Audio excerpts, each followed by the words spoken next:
Coming to you deep underground from an undisclosed location, this is Tread Comics proudly presents the 1944 serial Captain America.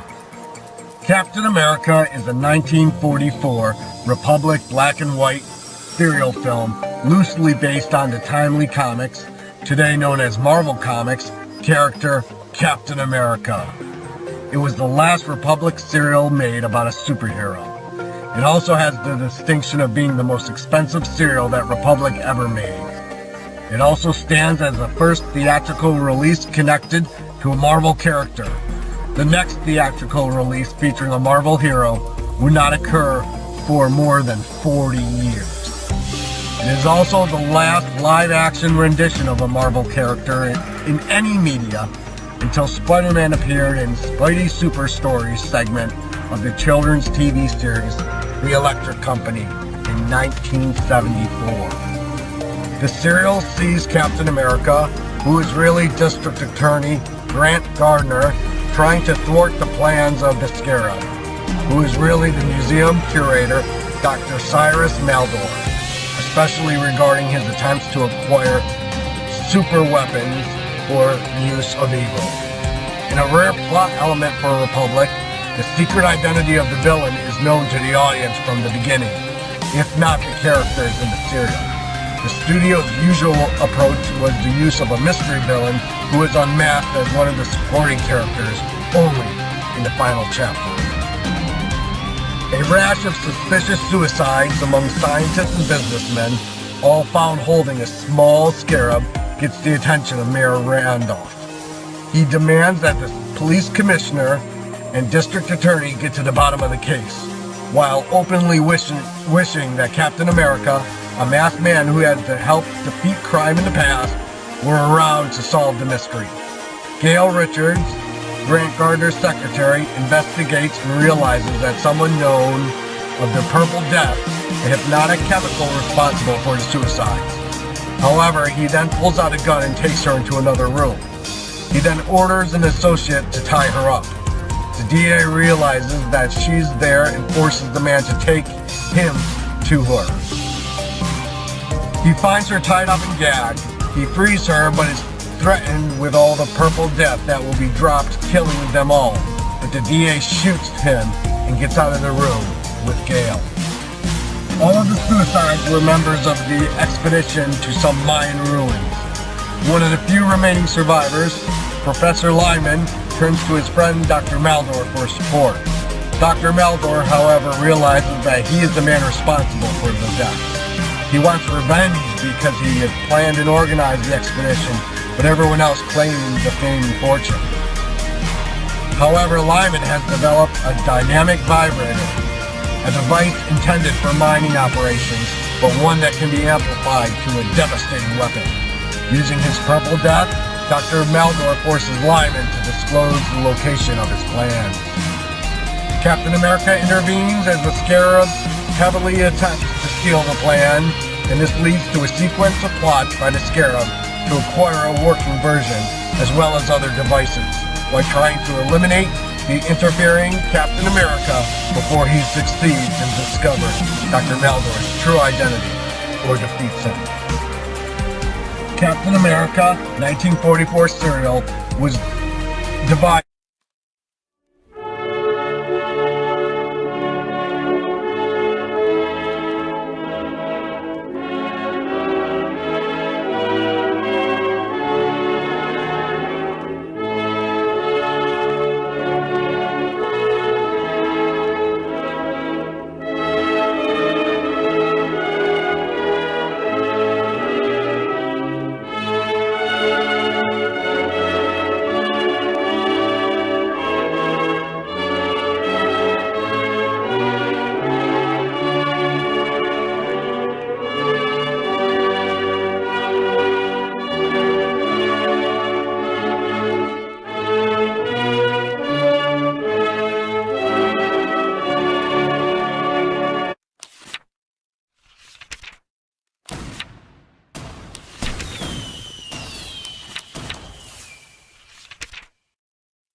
This is the voice of the Scarab, Wilson. I command you to drive your tower over the cliff.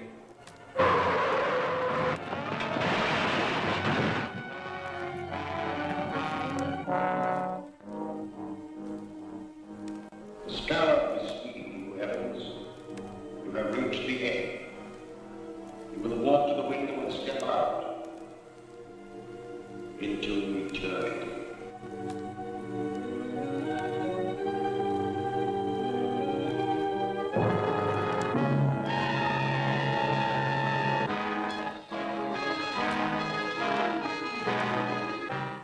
You are under the power of the Scarab, Jackson.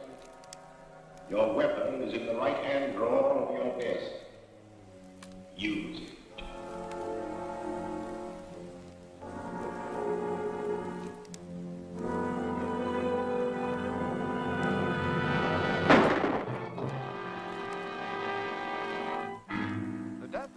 Jackson, well-known attorney, is another link in the chain of mysterious crimes known as the Purple Death Murders. In each case, a subtle, unknown poison has been found in the bloodstream of the dead man, and each victim clutched in his hand a jeweled scarab. The scarab, ironically, was the symbol of eternal life among the ancients. It is significant that all of the murdered men were actively or financially connected with a recent scientific expedition into the ancient Mayan ruins of Central America. The authorities are completely baffled, and the mayor has called District Attorney Grant Gardner to appear before a meeting in the office of Police Commissioner Dryden. Well, Mr. Mayor. And how are you, Commissioner? Hello, Grant. The commissioner's been alibying his failure to turn up anything in these Purple Death Murders. What are your excuses, Mr. Gardner? I don't make excuses, but I do have a definite plan. And that is? I'd rather not discuss it now. You'll have to be patient. You remember the commissioner and I have cleaned up crime waves in this town before. Yes, but that mysterious Captain America did most of your work for you. If we could only contact him now. I feel certain that this new crime wave will bring him out of hiding to help us. And I hope so. We're up against a new type of scientific criminal. One that we'll never find in the usual haunts of crime.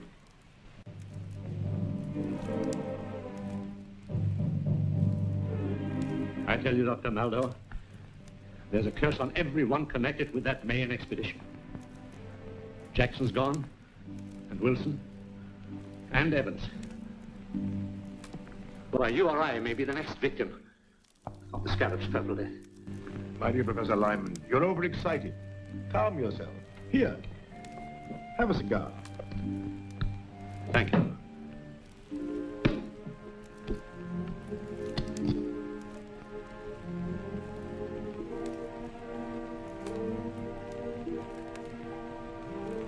Sit down, Professor, sit down.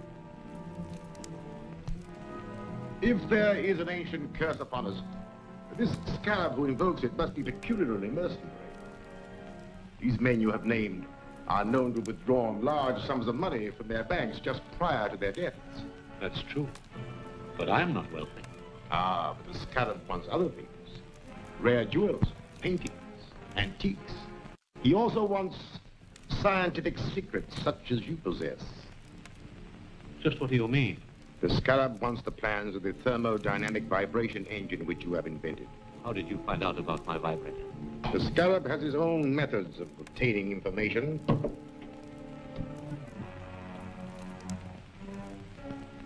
You?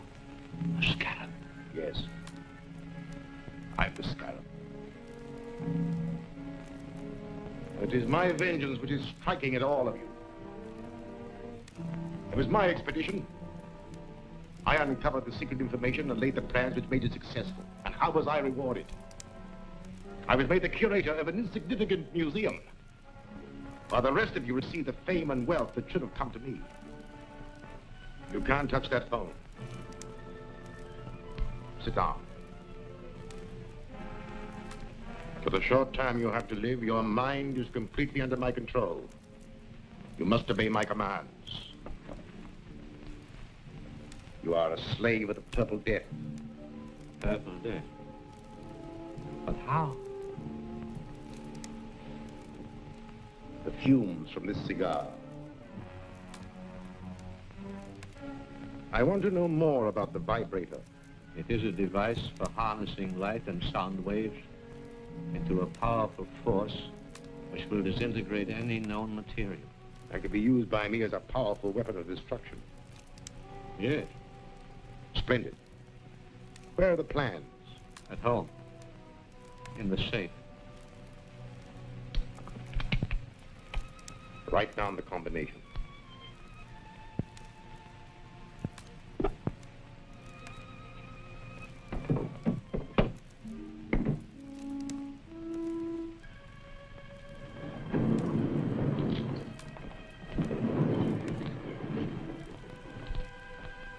Gruber, you will take Professor Lyman out. He will obey your final instructions. Yes.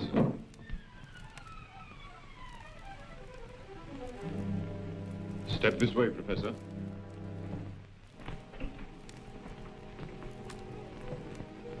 Farewell, Lyman. You'll find the plans in Lyman's safe. Here's the combination.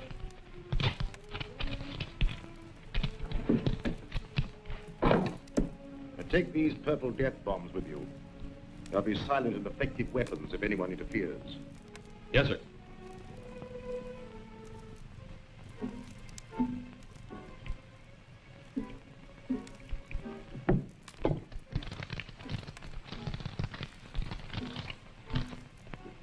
This is what we're after.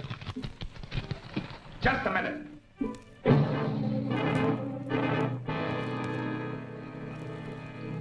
Throw your gun in a corner. You too.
Police Commissioner Dryden speaking. This is Captain America. What's that? Where are you? Never mind that. Professor Lyman's life is in danger. Professor Lyman is dead. He stepped off a curb in front of a truck. Another purple death accident. Well, at least I've accounted for one of the gang. You'll find his body at Professor Lyman's house. That's all.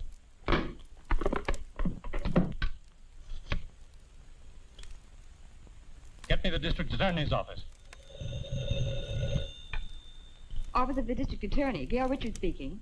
Let me speak to the DA.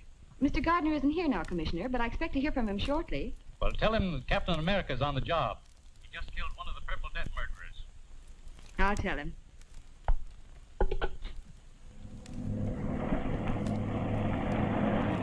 Calling Captain America. Come in, Gail. Commissioner Dryden just told me the news. Do you need any help? I will as soon as I get back to the office. Have Davis there. I have an important clue for him to analyze. Right. He'll be here. This stuff is distilled from the cypripedium, a little-known orchid. Highly concentrated as fumes form a deadly poison which leave those purple splotches on the victim's face. Careful, don't drop it. Is it that dangerous? It surely is. One whiff is enough. Do florists have this cypripedium plant? A few might. It's very rare. Fine. We'll trick the guilty one into showing his hand. Gail, you and I will visit the dealers in rare flowers in the morning. I'm Gail Richards from the District Attorney's office. Yes, Miss Richards? We're trying to identify the plant from which this liquid was extracted. It may help in a criminal investigation.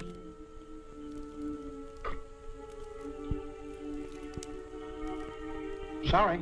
I can't identify it. Thank you.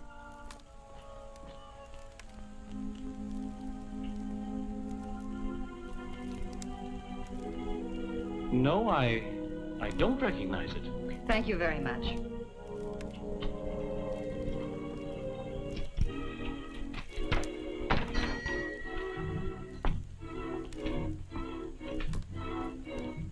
Can I help you, miss? I'm from the district attorney's office. I have a plan extract which we're trying to identify with a murder investigation. I'm sorry, miss. I'm afraid I won't be able to help you. Oh!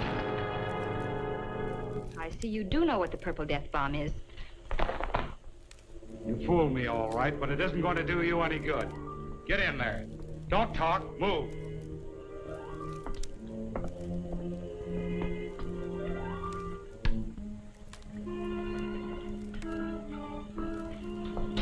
Well, this dame's wise to our setup.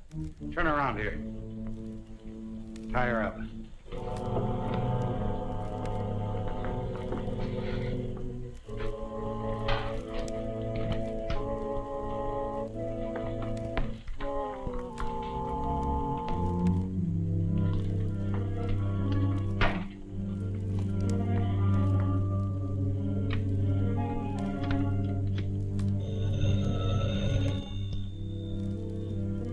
Yes, speaking. The girl from the district attorney's office just came in. She had one of our purple death bombs and tricked me into showing my hand. What'll I do with her? You have plenty of the extract? Use it.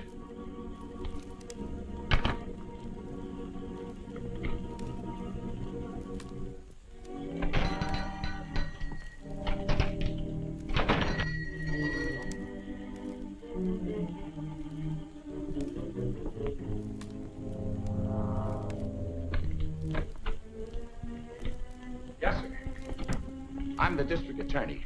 Miss Richards was to meet me here. I haven't seen her. I'll wait outside.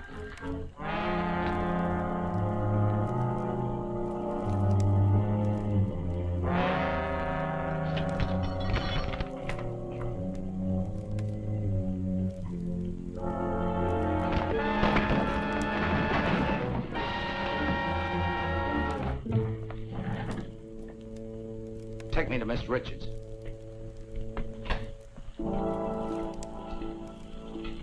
Get on the other side of the room.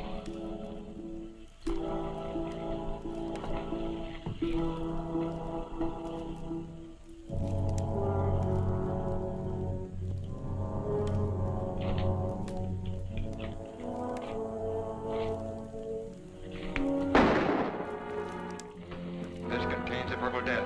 Drop that gun or we'll all die.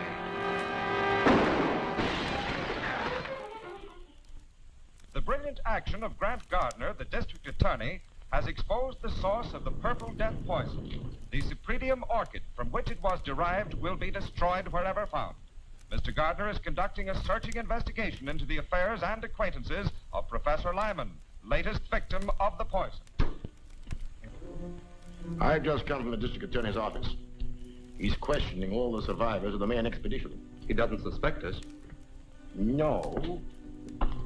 But we have something else to worry about. We are not the only ones who know the secret of Lyman's dynamic vibrator. Is there another set of plans? No. Worse than that. There's a working model which Lyman and his assistant Gregory constructed at Professor Dodge's laboratory. The district attorney is taking some technicians there tonight to see a demonstration and learn all about it. But if they learn how it works, Then my secret weapon will no longer be a secret. And someone will ultimately devise another machine to counteract it. Therefore, the model and Gregory must be destroyed tonight. that won't be difficult. The directions with these plans show how to step up the power of the machine so high that it'll destroy itself, along with the building and everyone in it. But suppose Captain America is on the job again? We know that Captain America gets information through the office of the district attorney. All I need do is to give the district attorney a tip about the Scarab that will send Captain America off on a false scent. And that I have arranged to do tonight.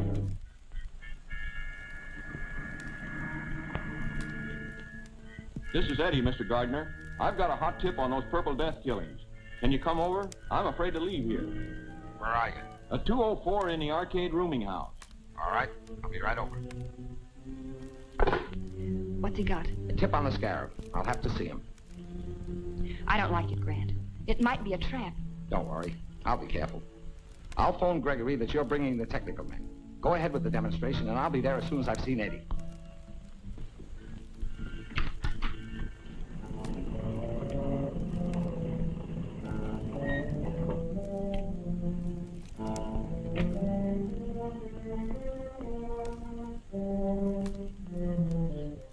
Well, your phone call worked, all right.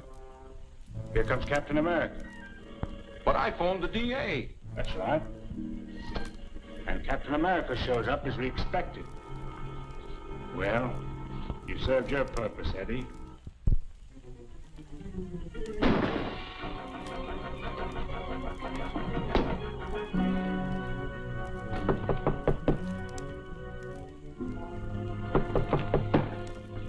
Come in. Come on in.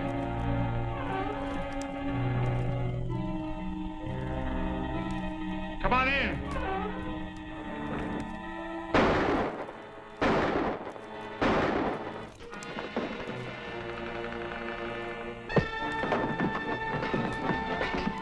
Start talking. Who's your boss? I don't know his name. Stop the 2 bullets left. Yes. I'll hit one presently. Wait, I'll talk. His name is Maxim. Keep talking. He wanted to get you out of the way. They're pulling a big job at the office of a guy named Dodge. I don't know what it's all about. Well, I do.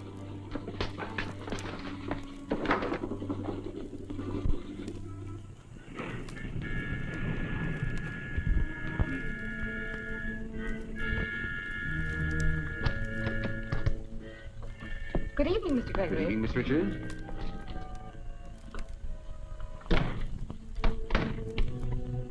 Mr. Merritt and Mr. Norden are here to witness your demonstration of the vibrator. Oh, yes, the DA telephoned me. I'm glad you came. I alone know the secret of this machine, and it's a heavy responsibility. So, come this way, please.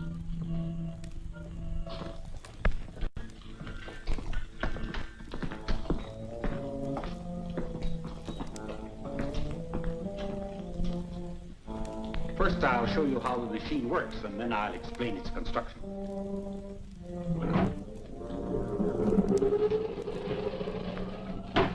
In a few minutes, we'll have generated sufficient power to destroy this miniature structure. Now, if you'll step this way, you will see the result of the demonstration.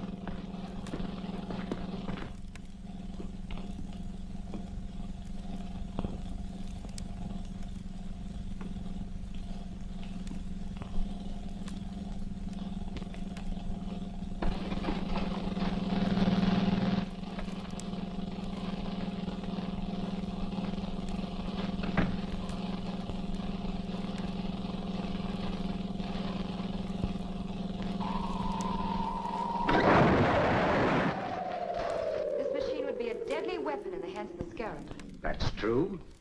And when the plans were stolen from Professor Lyman, they contained instructions for stepping up the machine's power to 100 million volts. A force that would shatter a 20-story building like an eggshell. Gregory's right, gentlemen. We have directions here, and we'll give you a demonstration of what this machine can do to this building. Now, the first one who starts anything gets it. Set the control panel. You can't get away with this. Now get into the other room, all of you.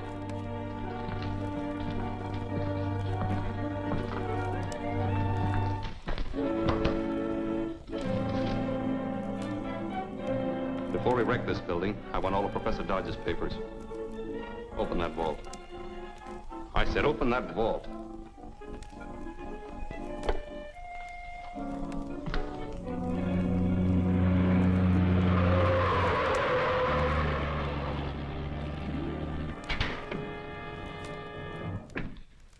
Get him.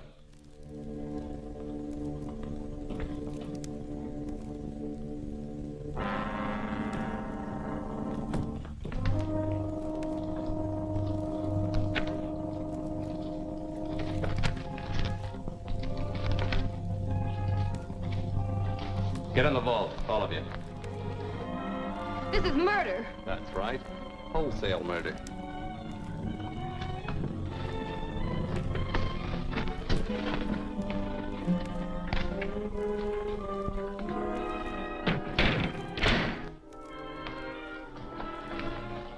All set. Start it up. I'll get the car ready for our getaway.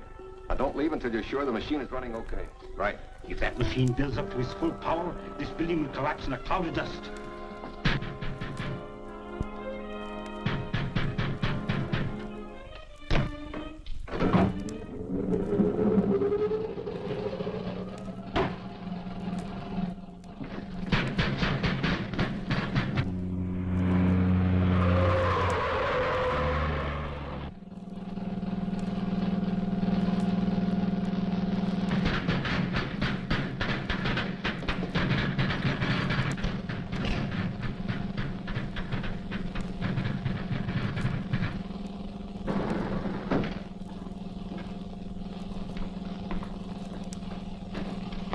Hold it. Captain America. What's happening in there?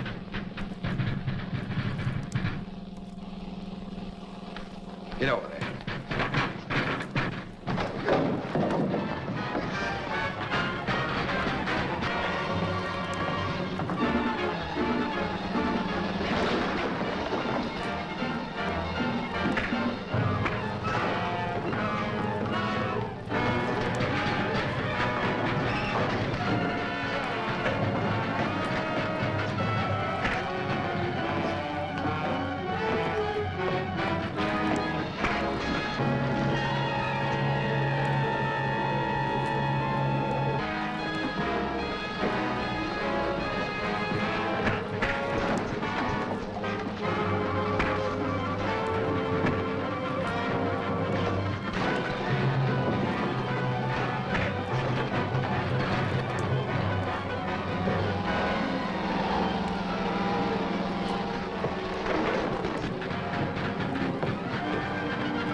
You know the combination? Yes. Set point at 0. Left to 17. Right to 61.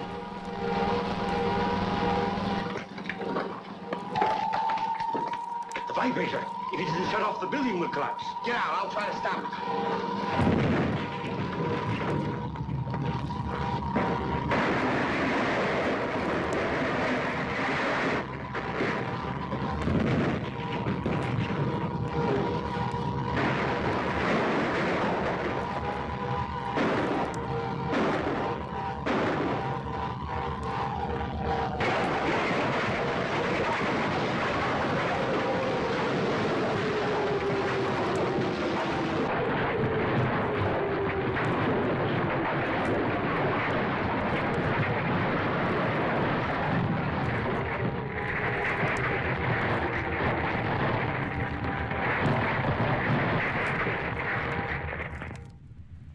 Finest buildings destroyed. Many lives would have been lost if Captain America hadn't appeared. I'm not trying to discount Captain America's help, Mr. Mayor. I was merely pointing out that the danger is all over now. The stolen plans of the Vibrator were destroyed, along with the only 2 criminals who knew how to operate it. The Scarab is completely disarmed. I'm afraid that's not entirely correct, Commissioner. You know that Matson got away with most of Professor Dodge's papers and plans. What were the plans?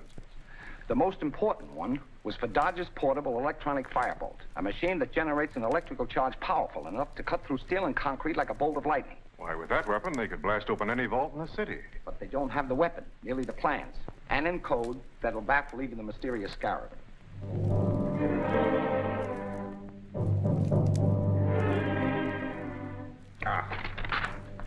We're getting nowhere. Professor Dodge is clever. The plans are impossible to decode. We've got to decode. With the electronic firebolt, all the wealth and art treasures of the world would be mine. Well, since we can't break the code, I shall have to persuade Professor Dodge to do it for us. But Dodge is under police protection. The authorities are the only ones who know where he is. They won't stop me. I'll get that information from the DA's most trusted assistant, Miss Gail Richards.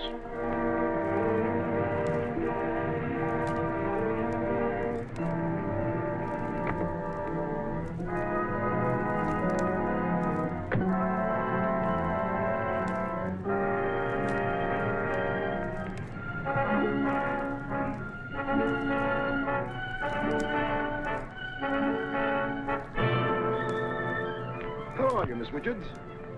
I was introduced by the district attorney. Remember? Of course, you're Dr. Maldor. What's the matter, Miss Richards? Your ring. It's sharp. It scratched me. For a purpose, Miss Richards.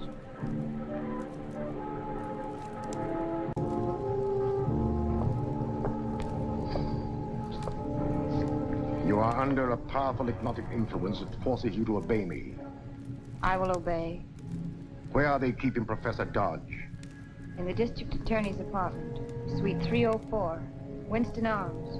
Is the district attorney with him? No, but he's going there soon. How is he guarded?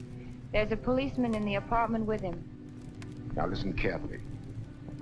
You will go up to your office and telephone the man who is guarding Professor Dodge and tell him that 2 detectives from the district attorney's office are coming over to question him. You must hurry, as the effect of the serum will be working off in a few minutes. When it does, you will remember nothing that has happened. Do you understand? I understand. Good. Then go quickly.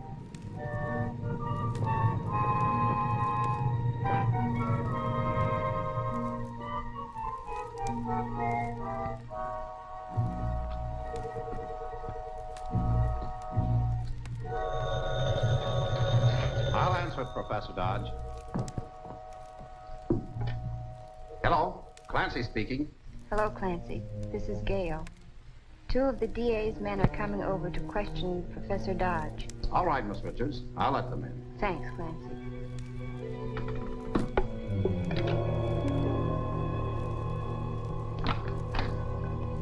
Hello, Gail. Say, what's the matter? I don't know. I feel dizzy. What you need is fresh air. Suppose you drive over with me to see Professor Dodge.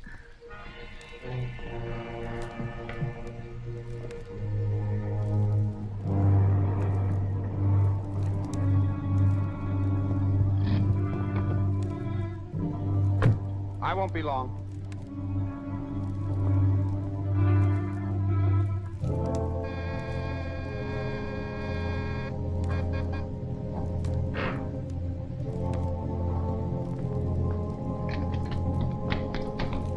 Hello, Clancy. How's everything? You're covered, Mr. District Attorney.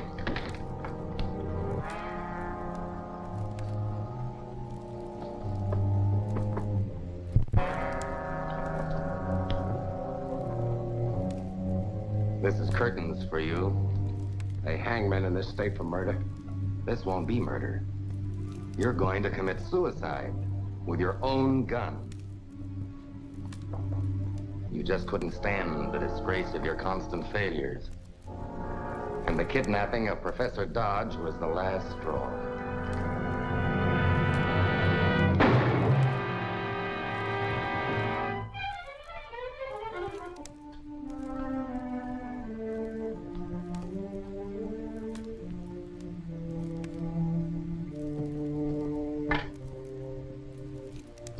Oak Ridge 631. Hello, Joe. This is Tate.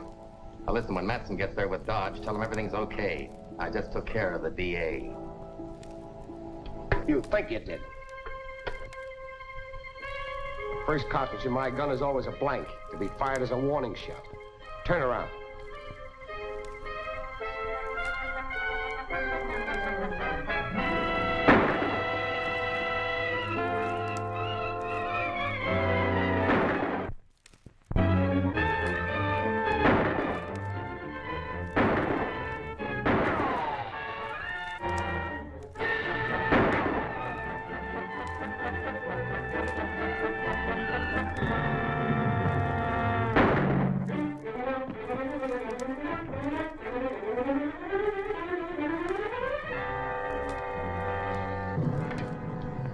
This is the district attorney. Please get the telephone supervisor and find out the address of Oak Ridge, 631. Call me back here.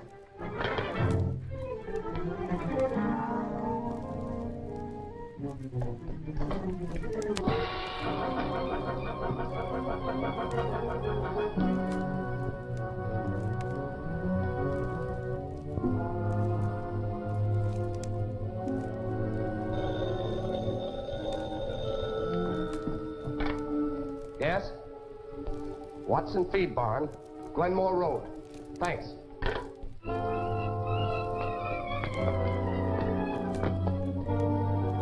Matson has taken Professor Dodge. I'm going after him. Clancy's up in my apartment out cold. You phone the commissioner, tell him what happened, and then take care of Clancy. Right.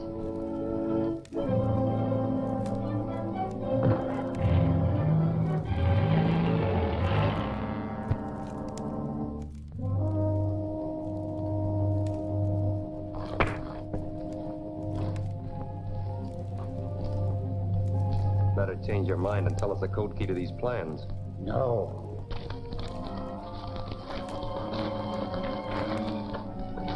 Start the tractor. Okay.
Start talking.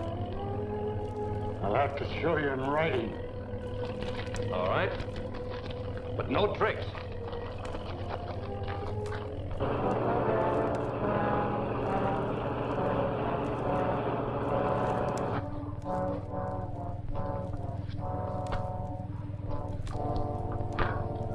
Go ahead.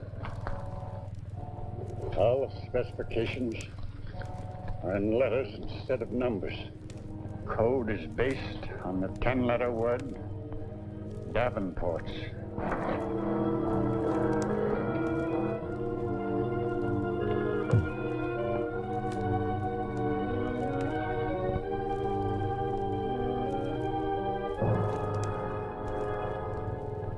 That's all there is to it. This better be right. Tie him up again.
What happened before I arrived, Professor Dodge?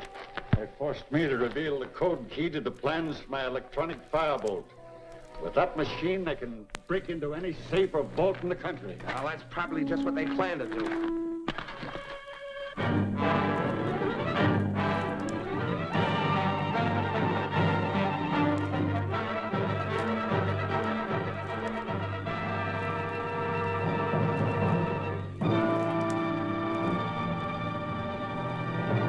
Using some mysterious device which burns through steel and concrete, thieves last night broke into the Hammond Art Galleries. Many of the world's most priceless paintings, old masters, irreplaceable originals were removed.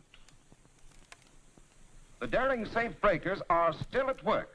Their latest objective was the home of Jacob Mortimer, the famed collector. Rare manuscripts and first editions of inestimable value have disappeared. Insurance losses to date have already exceeded $1 million. Public demand for action is mounting, and law enforcement agencies seem unable to cope with the strange menace. I'm getting enough criticism from the mayor without listening to any more of that. Pretty bad. That electronic firebolt is a powerful weapon in the hands of criminals, but I think we can stop them now. You mean if that machine of Professor Dodge's really locates the firebolt? You can depend on Professor Dodge. His locating device will be finished today. And the next time they use that firebolt, we'll have a chance to trap the Scarab's gang. At this rate, you'll soon have every art treasure and antique of the city. Don't be too confident. The district attorney is no fool, and Professor Dodge is a very competent scientist. They haven't stopped us yet.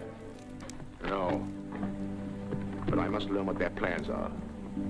You're going at once to find out what's happening at the district attorney's apartment in the Winston Arms.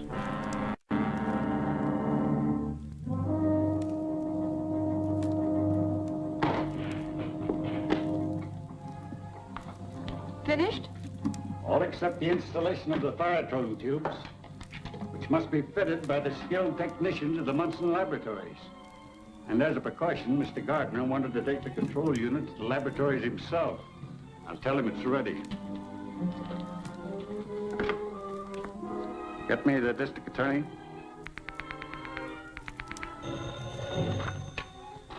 District attorney. This is Professor Dodge, Mr. Gardner. The control unit for the firebolt locator is ready for the lab work. Excellent. I'll be there in an hour to pick it up.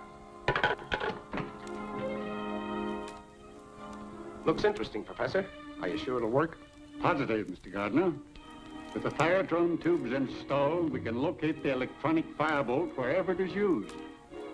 I'll take this to the laboratories, get the tubes installed, and be back here before dark. Clancy, you better stand guard out in the hall. Yes, sir.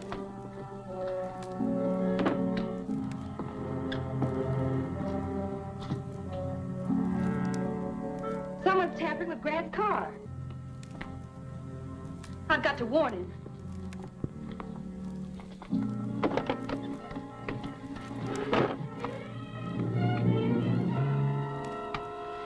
H.I. M.A. calling H.I. Come in, M.A. The job's finished. The stuff will make his motor heat up. And as soon as it hits the boiling point, the car will explode like a bomb. Here he comes.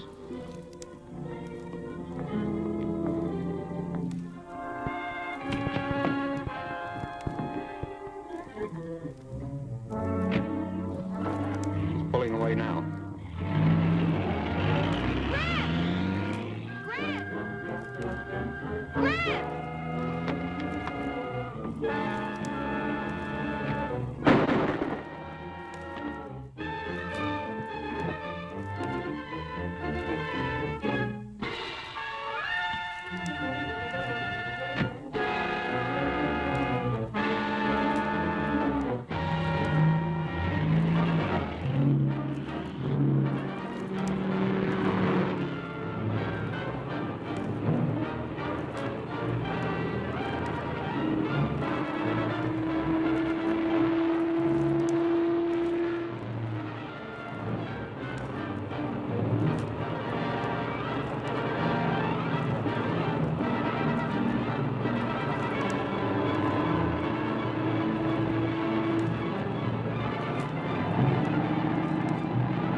Highway Patrol. District Attorney speaking. I'm traveling north on Route 50. License 8K5047. Notify all police in vicinity to stop and detain occupant of station wagon trailing me. District Attorney, license number 8K5047. Traveling north, trailed by station wagon. Got it.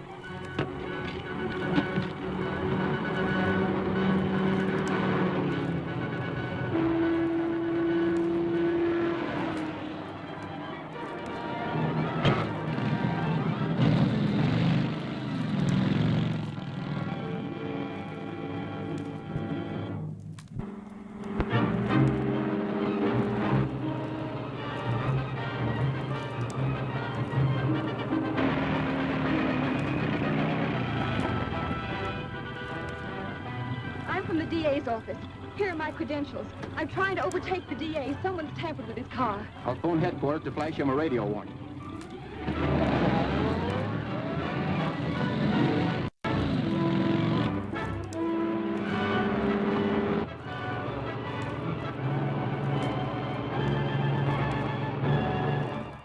That's right, the district attorney's car.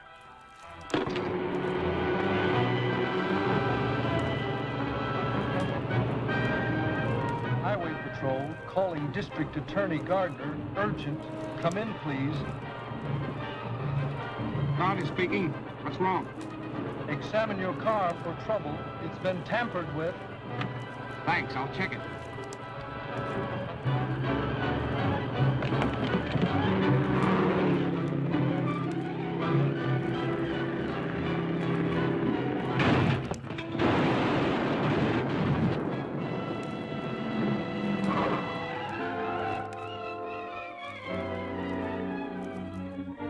Thank heaven you're safe.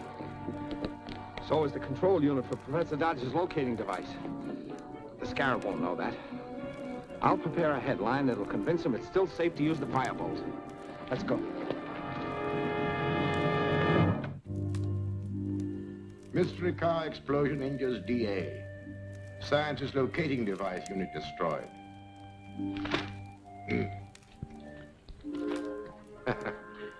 So, we were successful.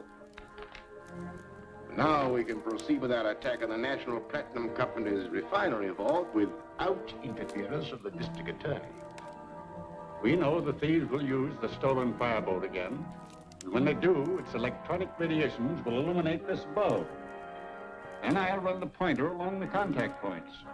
When I make a contact on the area where the firebolt is working, that light will start flashing. Look, the electronic firebolt is being used somewhere. Now's our chance to locate it.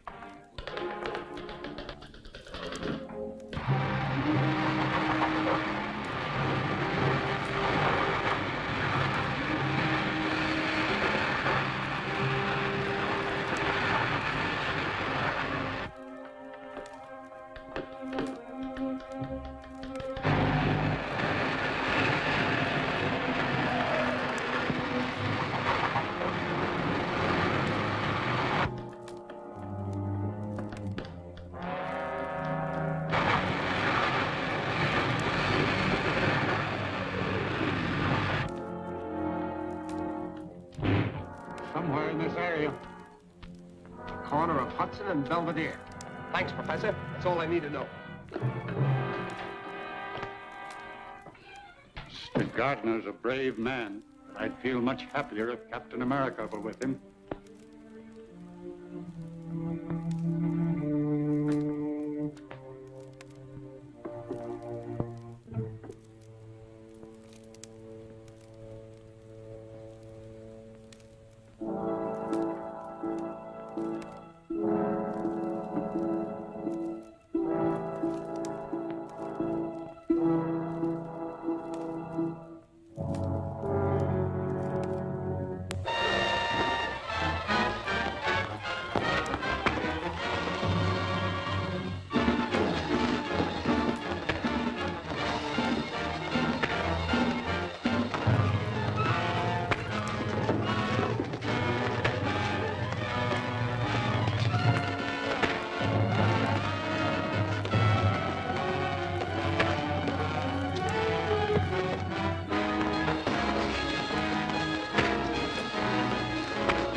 was just about to get away with the platinum when Captain America showed up.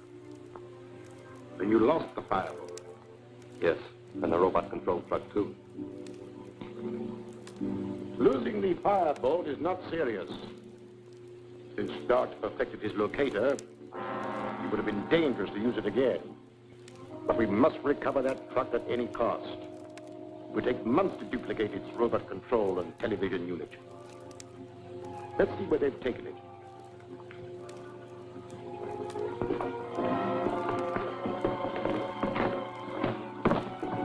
Turn on the television controls.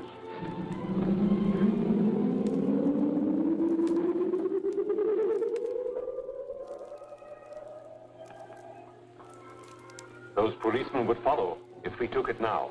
We must wait until they are removed. Stay here and keep your eye on it day and night. Government Museum, Dr. Maldor speaking. This is Grant Gardner, Doctor. Sorry to call you so late, but something important has just come up. I just received a phone call from the attorney of the late Professor Lyman. He's reading the will in the morning. Since you and Professor Dodge are beneficiaries, he wants you both to be there. I'll be glad to attend. What time is the meeting? 10 o'clock in the morning at the Lyman residence.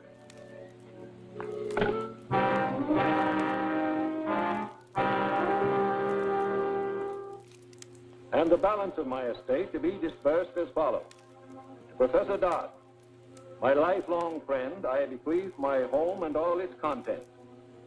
To Dr. Maldor, for his loyalty and untiring efforts in the cause of science, I give all my rights and interests in the Drummond Museum, with the exception of the Mayan crown jewels now in his custody. The jewels will be turned over to Professor Dodge and sold to finance an expedition into the Mayan jungle to search for the lost city of Zada. That is all, gentlemen. Now that you've inherited this estate, Professor, do you propose to live here? I hope so. If you think it's safe. I'll make it safe. I'll keep police guards around here as long as there's any sign of danger from the Scarab. Thank you. What progress are you making in the Scarab case? Not much, but Captain America's turned a truck over to us that may hold a clue. The mechanic is checking it now. You should be able to give me a report on it by the time I get there. Now, if you'll excuse me.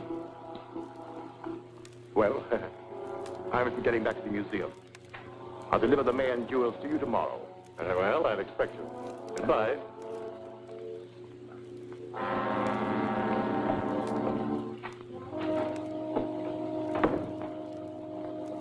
What happened? Oh, they treated me as they always have. Lyman willed me his interest in the museum, which I already control. His only possession of any real value, the Mayan jewels, must be handed over to Professor Dodge tomorrow. Of course you intend to give them to him? Oh, certainly, certainly. That is, if Professor Dodge is still alive. Is he still staying at the DA's apartment? No, he's at the Lyman house under strong police guard. It would be easy if you only had a robot-controlled truck. Exactly. Come in quick. They're checking the truck. What do you make of it? Well, there are some details that I can't figure out, but it's robot controlled. With a device something like the automatic pilots used in planes, it can be driven without anyone at the wheel. How is it steered through traffic? I can't tell exactly, but a controlling device would have to be nearby, perhaps in the car following. You didn't find a television unit concealed in the roof. Thanks very much. If it's robot-controlled, why haven't they driven it away from here? 2 motorcycle officers would have followed it. I'll fix that. Then they can take it whenever they want. And when they do, I'll be inside. All right, boys. I'll take over now.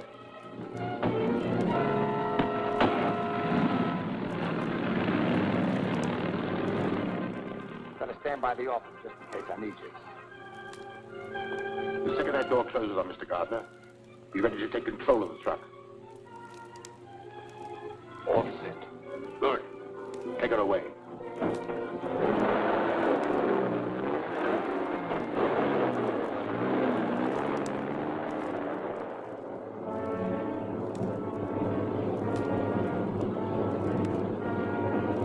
Take it to the 10th Street garage.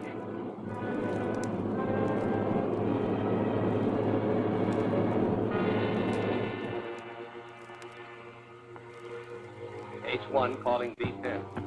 H1 calling B10. B10, come in. The robot truck is on the way to you. Be ready for it. We're set. Get set for the district attorney, too. He's in the middle compartment. The Scarab wants him alive. Alive, get it? Right.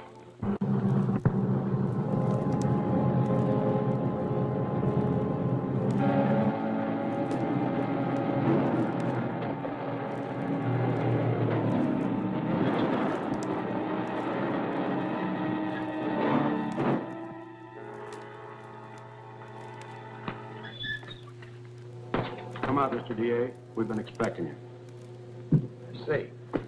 A reception committee, huh? We're just the doorman. The committee will take care of you later. Tie him up.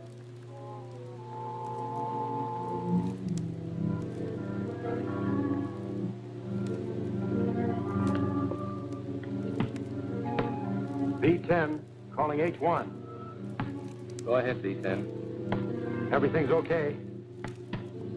Yes, I know. We're watching you. Now put a load of explosives in the truck.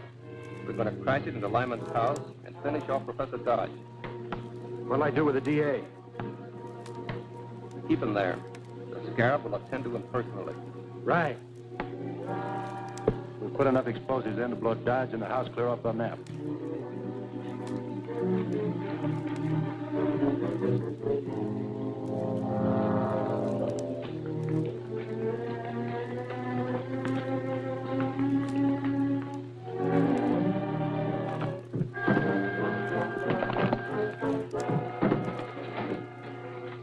Now it's a traveling bomb. Open the doors. Start it up. Professor Dodge is going to have an unexpected visitor.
Captain America, give me that wheel.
Hello, Dodge.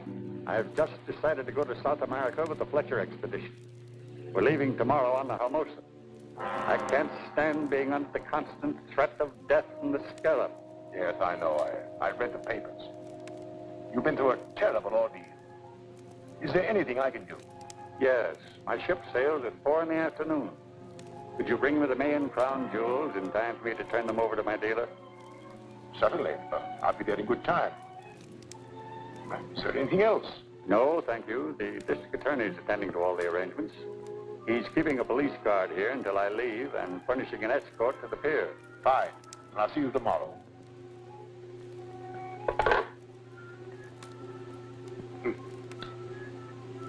It should be simple to outwit them now.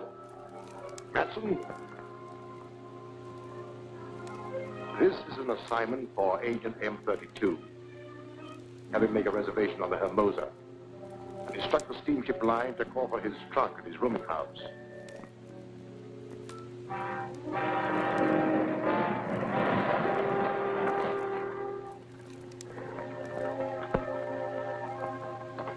Come in, Doctor.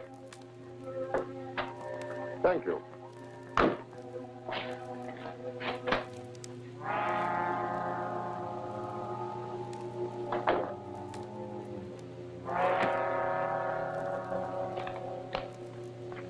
Here is a list of the jewels. You'll find the collection intact. Of course. Beautiful, aren't they? Precious stones that women love and men die for. True enough. Would you sign this receipt, please?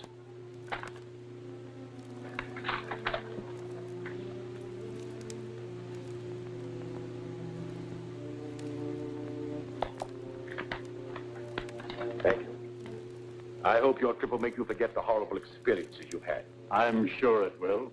Perhaps by the time you return, the district attorney will have caught the Scarab. I'll keep trying.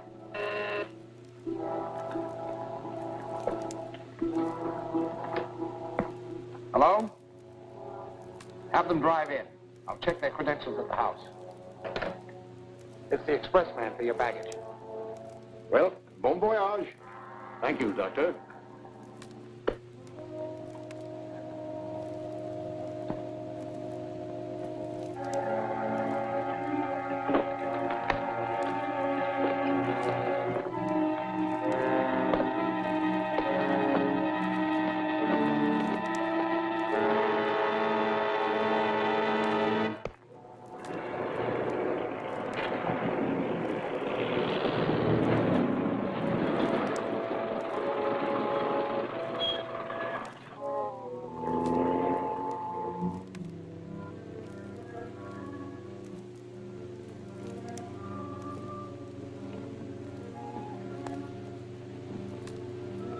All right, men. The baggage is in the hall. All right.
Hello? Sergeant, Professor Dodge has been murdered. Murdered? Pull that baggage truck till we check on it. Too late. It pulled out and headed north. Have your men search every inch of the house and grounds. I'm going after that truck. Search the ground.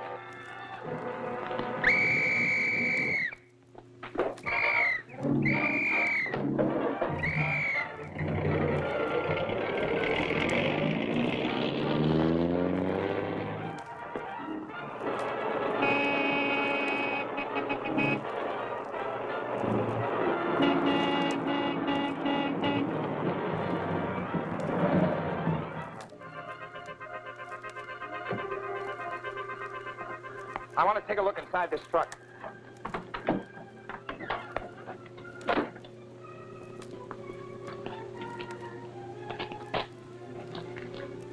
How'd that trunk get open? I don't know. It was closed when we put Mr. Dodge's baggage in. Dodge has been murdered. And the man who did it hid in that trunk and then got out somewhere along this road. Who shipped it?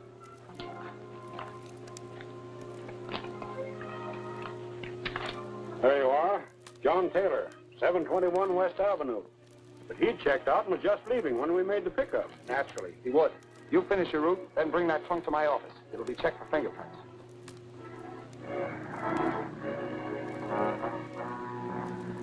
Did you have any luck, Chief? Yes.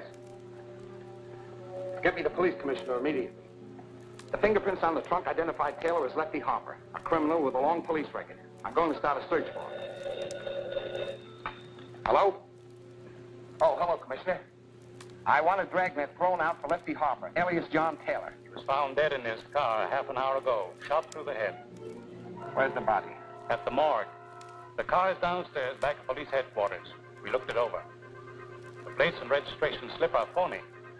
But we did find a service station sticker which might be a lead. Good. What's the address? Allen's Gas Station, 5th and Manchester. Gail can check that for us. I'll meet you at the morgue. Yeah, I serviced that car and delivered it around the corner to the Fiber Box Company. Thank you. I'll go there. Taylor worked here a week or two and then quit. That's all I can tell you. I see. May I use your telephone? Sure.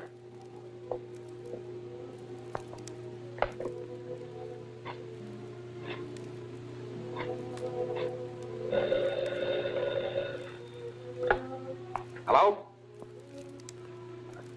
Yes, Gail. Where are you? Fiber Box Company. Taylor was a transit worker here, but he left. They don't know anything more about him. That's what they say. We're dealing with clever criminals. Now, let's try something like... Let me jot that address down.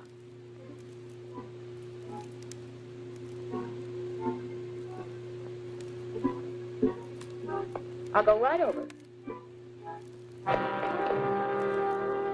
Thank you.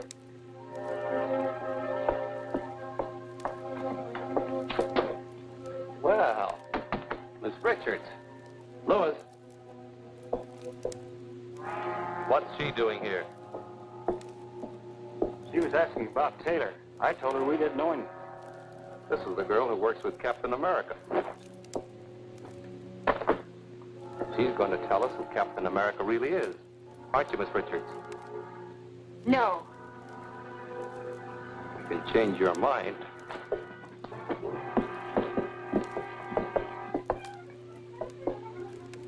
Show her how that paper cutter works.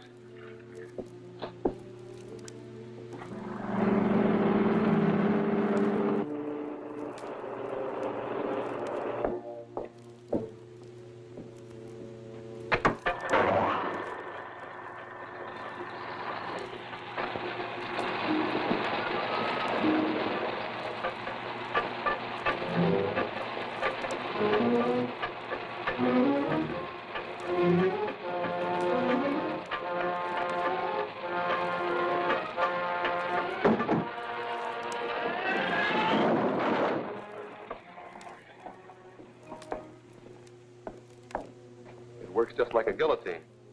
Ready to talk? No. She'll change her mind when that blade starts down towards her neck. Tie her up.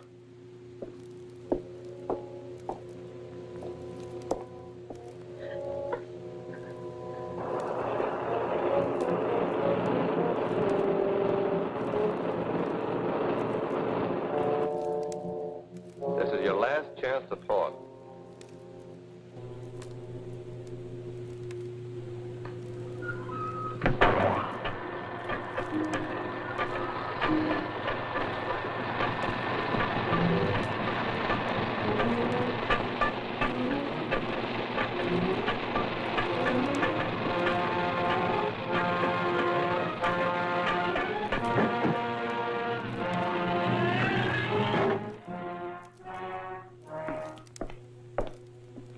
She's got more nerve than I figured.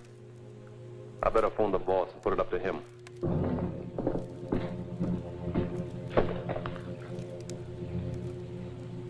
Lois, who used this phone last? The girl. She left the connection open so they could hear us. We've got to get her away fast. Halt! Captain America.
Either the district attorney and Captain America are one and the same man, or else they're working very closely together.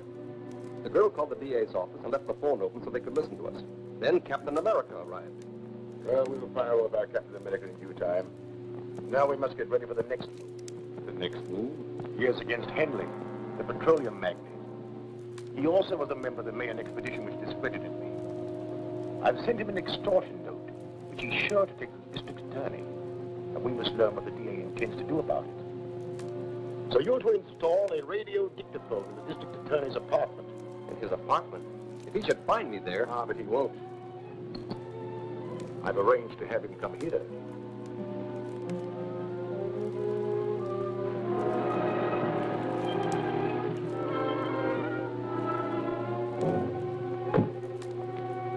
Shine, sir? Not today.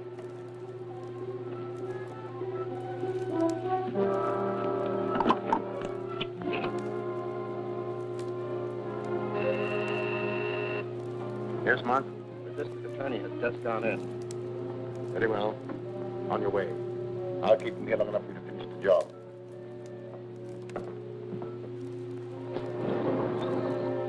In the library. Come in.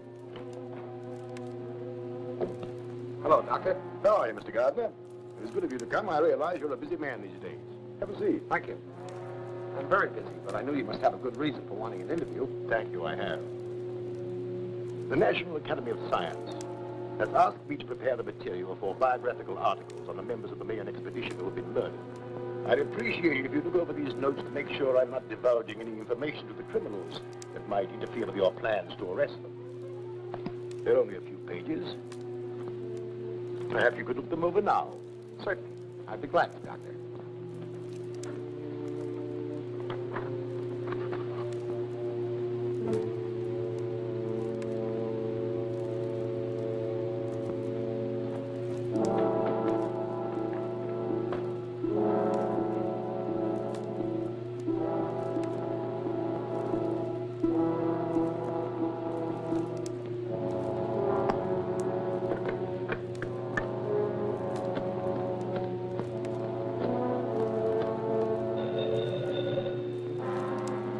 Yes? Is the DA still there? No, he just left. That's okay. I'm in his apartment now, and I'll have time to finish. Open your receiver and set it for 20 megacycles, and I'll give you a test. Very well. Gruber.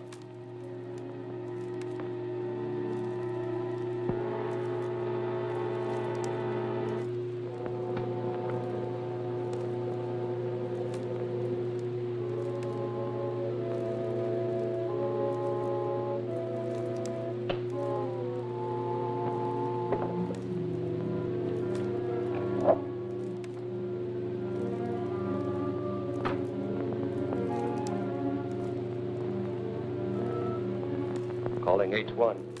M3 calling H1.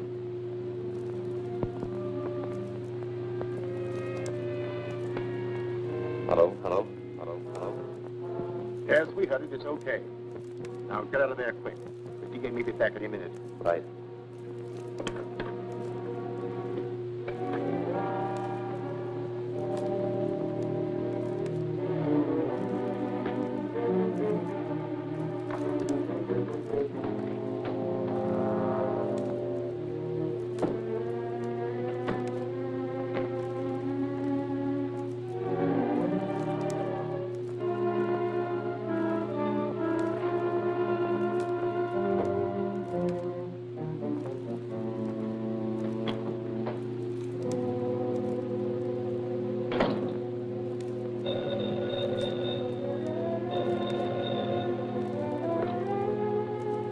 Hello?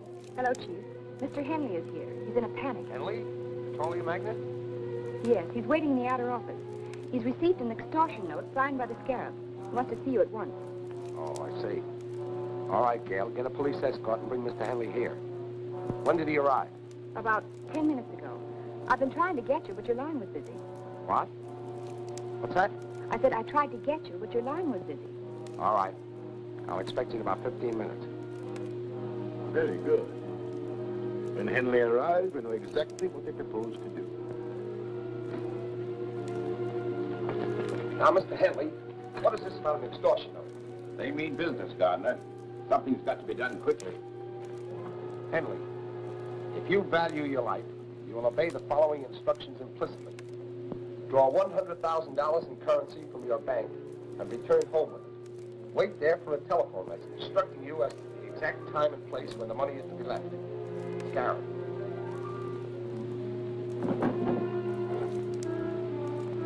How did you receive this? It was pushed under my door. Do you intend to pay this money? Of course I intend to pay. It's my life I'm buying. I consider it worth the price.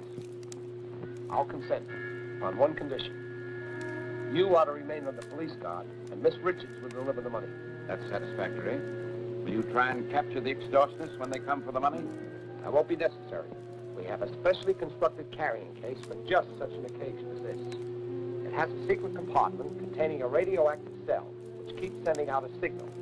By means of triangulation, we can locate the case wherever it is taken. Perhaps to the headquarters of the Scarab himself. I'll take care of the mechanical spy. We'll take every precaution to protect you. But remember, we're probably dealing with a homicidal maniac.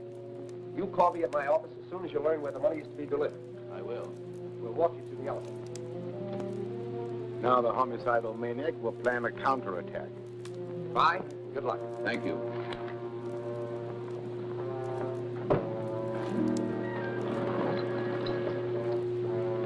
What is this fairy tale about a carrying case? I never heard of it. Neither did I. It's a good idea. But you told Mr. Henley. I not only told Henley, I also told the Scarab. When you said my phone had been busy, I realized someone had been in the apartment. I searched and found a radio dictograph concealed in the bookcase. Then they think. Just what I want them to think. That we're depending on the phony locator to trace them. So they won't expect us to try any other scheme. So that's it. Yes. And as soon as we learn where to leave the money, I'll start. You go to Henley's, pick up the case, and take it to the location designated.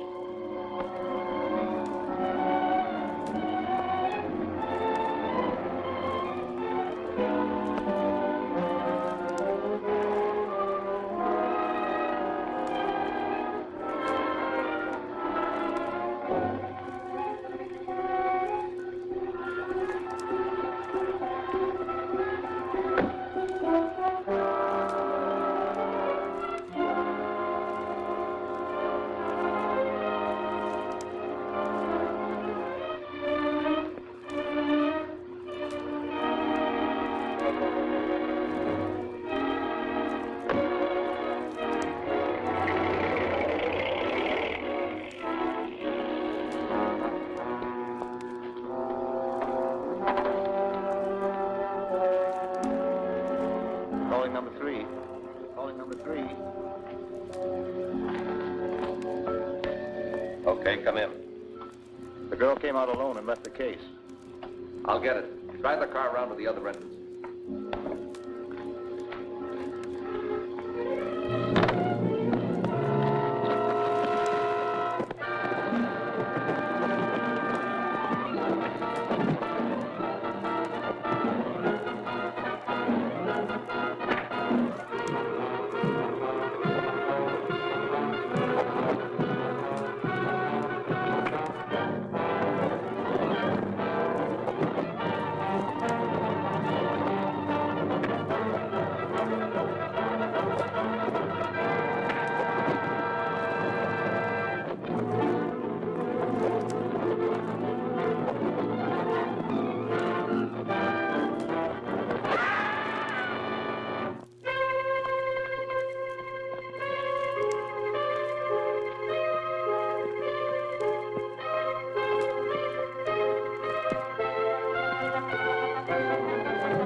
Take this case and drop it down the shaft at the end of the tunnel. Okay.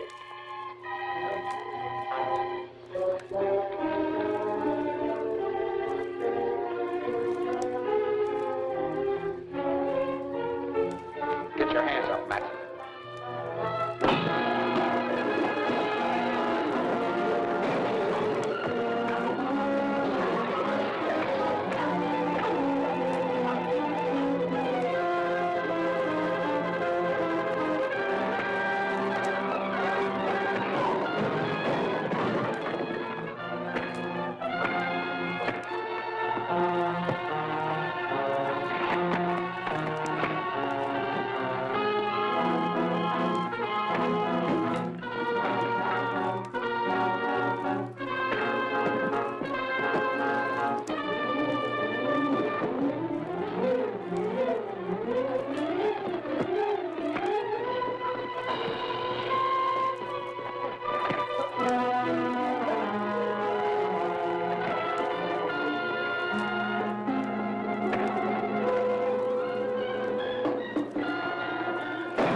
All here. Yeah. I took it right from under Captain America's nose and finished him off at the same time. You should have gone down the shaft to make 7. Anyhow, we got the money and outsmarted the district attorney. Perhaps. Ruth is checking now. All right. The money is hot. District attorney tricks Scarab. Extortion money useless. The district attorney's office has just announced that the extortion money delivered by J.C. Henley, wealthy oil man, if a criminal gang headed by the Scarab is useless to them. The serial number on every bill was listed. Banks and business houses have been notified to keep a sharp lookout and phone the police at once should any of the money be presented. A list of the serial numbers will be found on page 3. In my last note to Henley, I warned him he would suffer if he failed to obey my instructions. Now I shall demonstrate to him what it means to disobey the Scarab. Matson, proceed with our original plan. Yes, sir. How soon can you be ready to strike? By tonight.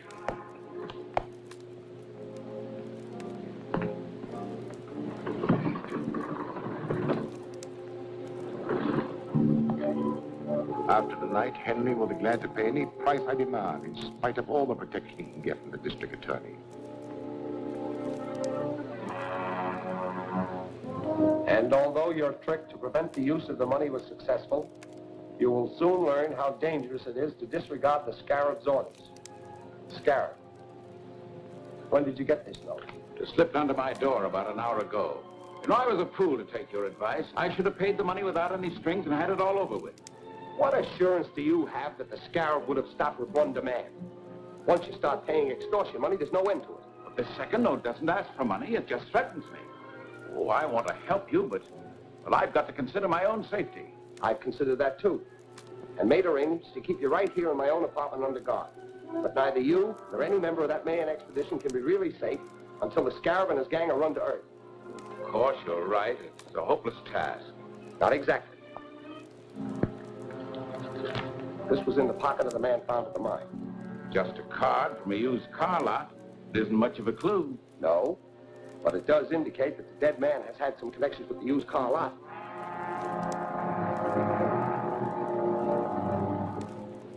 You the manager? Right. I'm Gardner, district attorney. Oh. Sit down. Thank you. What's on your mind? Have you ever seen this man? Why, yes. I sold him a truck the other day. What type?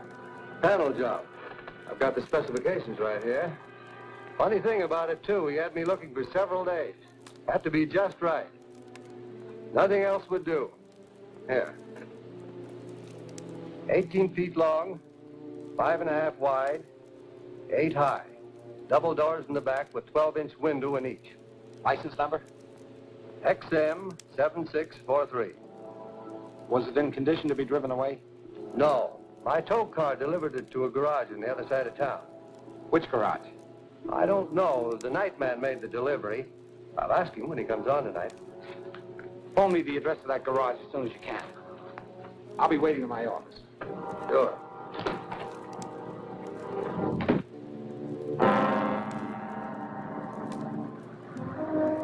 So far, the only clue we have is the license number. Now we're free. Hello? Just a moment. It's for you, Chief. Hello? Hello, Mr. Gardner. I have the information you want. It's Martin's garage on 5th Street. That's right. Martin's garage.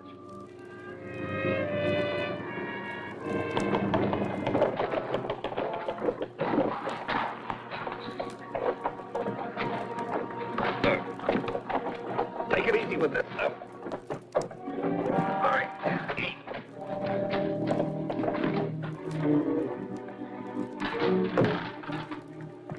This sure looks like one of the real company trucks. Yeah, good job.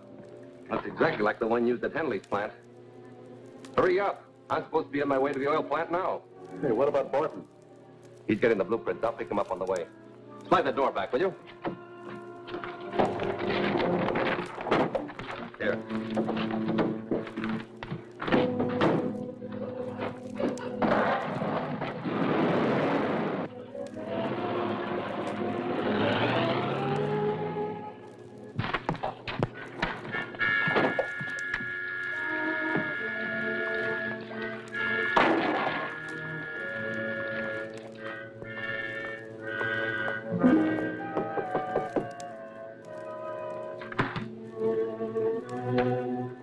Hello. Hello. What can I do for you? I'm the district attorney. I'm looking for a large panel truck. Well, we don't sell trucks. We only fix them. You misunderstand me. A large panel truck was towed in here the other day for repairs. The license number is XM7643. Oh, yeah. It needed a new motor, and we didn't have any, so we turned down the job. The owner took it someplace else. You don't know where it was taken, do you? No, I don't. And you didn't do anything at all to it? No, not a thing. You don't mind if I look around, do you? Oh, go ahead. Help yourself. Thanks.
Get inside. Phone for some of our men. Check the place carefully. Is the truck in there? No, but they stenciled it with the name of Henley's Technogas Oil Company, so they must be planning to attack his plant. I've got to get out there right away.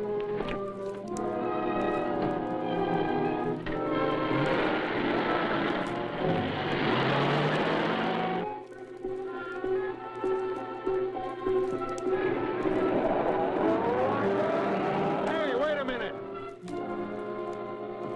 I've never seen you before. New man? Yeah. I'll have to see your pass.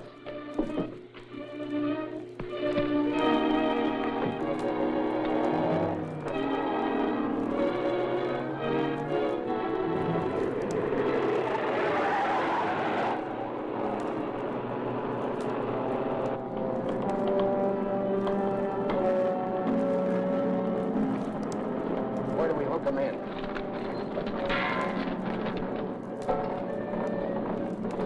Connected into this pipe. The nitro gas will feed through these pipes into every building in the plant. Wait. There's 200-pound pressure on this line. I'll close the master valves.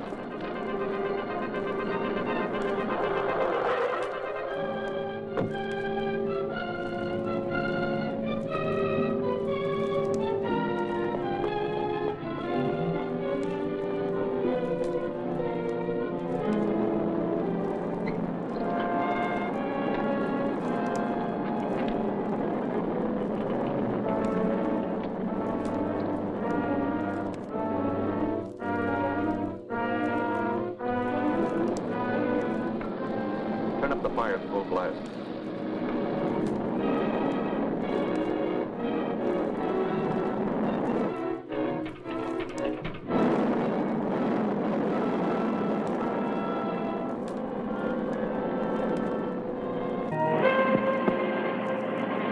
The steam will carry the nitro gas into every building in the plant. As soon as the pressure hits 350 pounds, the gas will ignite and the whole place will blow up. Well, let's get out of here. Open up that master valve.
Despite the attempt to blow up the entire Henley Technic Gas Works, only one of the buildings was destroyed, thanks to the timely arrival of Captain America.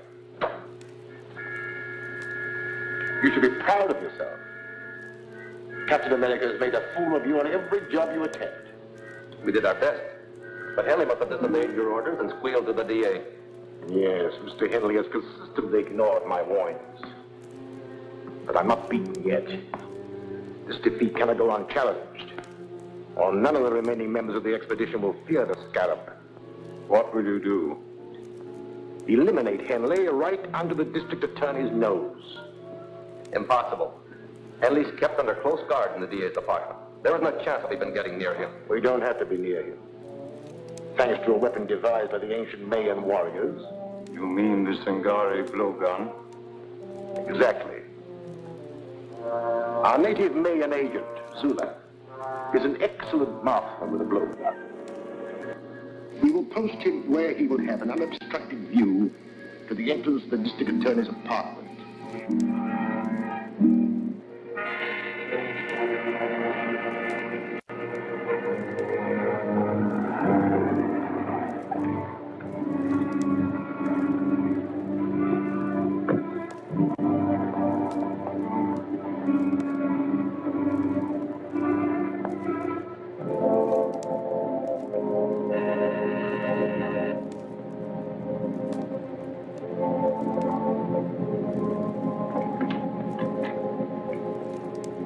Look here, Mr. Gardner.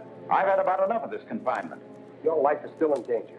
You're here for your own safety. Oh, hang the safety. I'm neglecting important business. I'll accept full responsibility in case of further trouble, but you must permit me to go to my office. Very well, Mr. Henley. Only I insist that my men accompany you. Thanks. I'll be only too glad to have them. Clancy, you stay here. Yes, sir.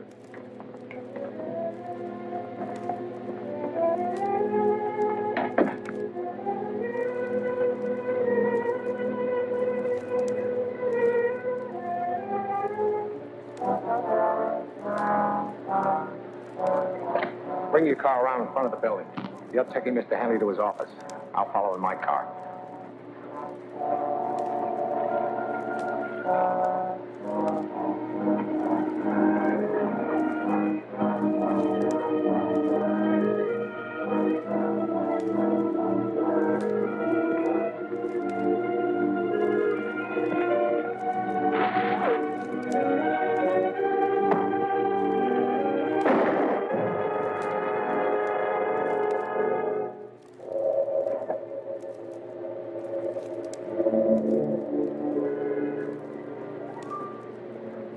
What's that thing? A poison dart with your name on it. This should convince you that you're still marked for death. Attempt on life of J.C. Henley, industrialist, foiled. DA to investigate origin of ancient poison dart weapon.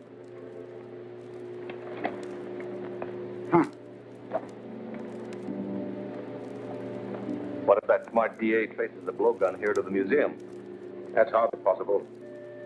Professor Grayson was the only one who knew I had it in my possession. He died over 2 years ago. No, Matson. We have nothing to fear from the district attorney.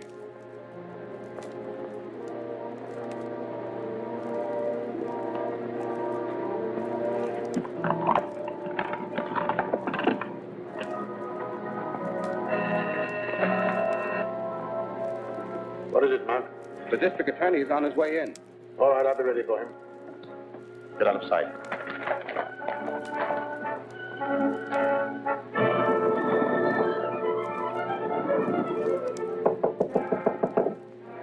Come in.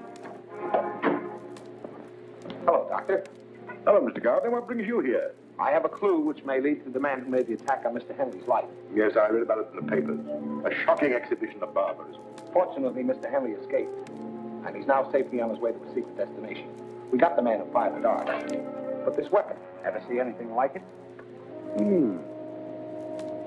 A Singari blowgun, used by the ancient Mayan tribes in primitive warfare. A valuable collector's item, Mr. Gardner. Any idea who might have had such a thing? No, no. The only person who could have helped you was Professor Grayson, an authority on darts and blowguns. Unfortunately, he died several years ago. Yes, I know that. I've already wired Professor Grayson's family, hoping they might know someone who can help me. Well, I hope you're successful, Mr. Gardner. Thank you, Doctor. Good day. Bye.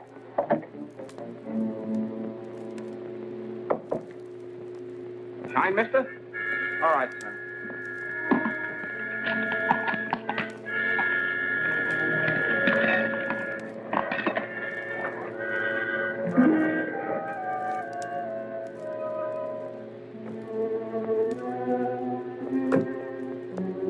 I hoped I'd find you here. We just received a long-distance call from Robert Grayson in Northridge. Robert Grayson? The professor's grandson. He's deeply interested in the blowgun attack made on Mr. Henry, and he offered us his help. Young Grayson has made a close study of his grandfather's work. He's sure he can identify the blowgun and probably tell us who owned it. Fine. I'll arrange to have a chartered plane ready at Central Airport tomorrow morning, and you can find the weapon in Northridge yourself. I'll take a rain check on that shine, son. Keep the change.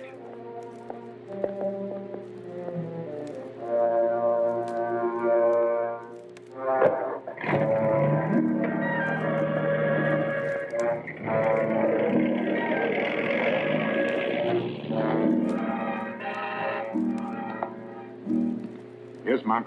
Here's some dope on the DA. He and the girl are going to try and have Grayson's grandson identify the blowgun. She's flying a chartered plane to Northridge from Central Airport tomorrow morning. That puts you in the spot. We're all in a butt. I thought you said that weapon would never be traced here. Grayson's grandson. I hadn't considered his taking the old man's place. We'd better do something before the blowgun reaches Northridge. We're going to do something before that plane leaves Central Airport.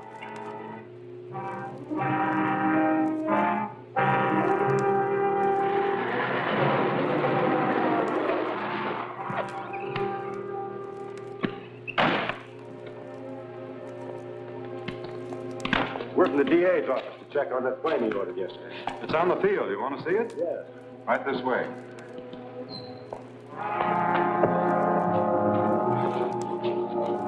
Tie him up and put him in there. I'll check with the boss. Right.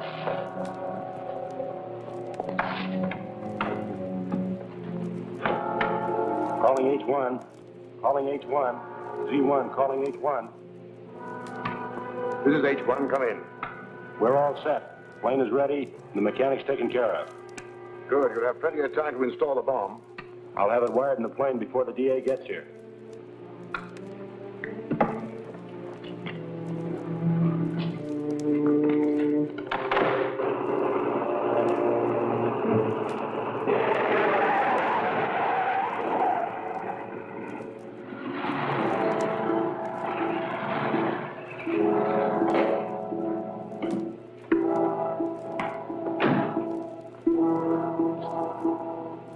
I'm the district attorney. Is my plane ready? Yes, sir. She's out on the field and ready to go. Fine.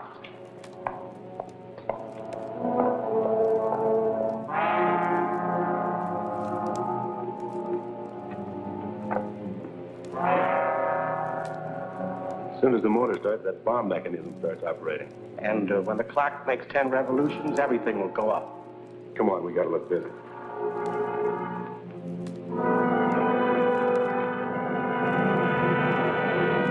Good luck, Gail.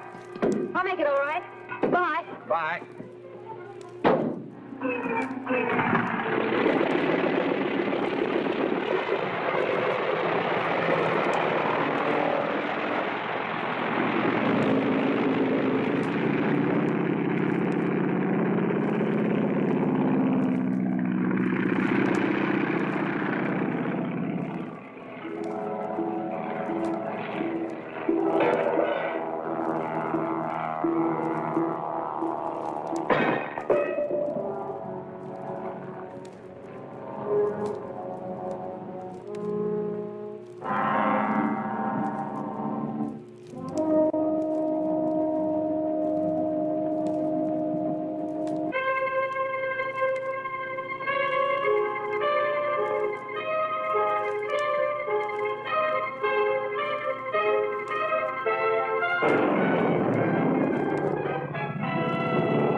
keeping the DA? We better find out.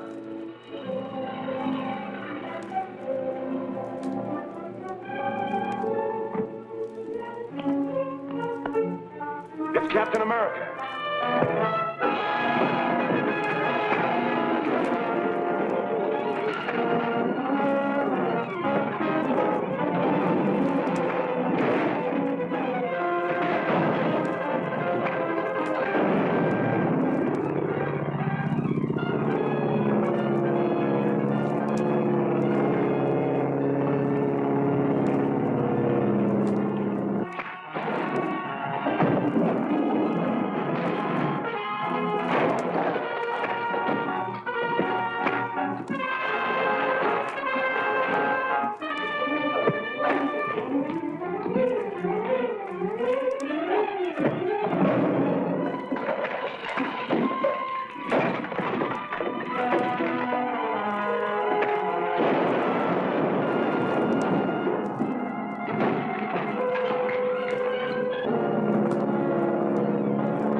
Time bomb in the plane that just took off.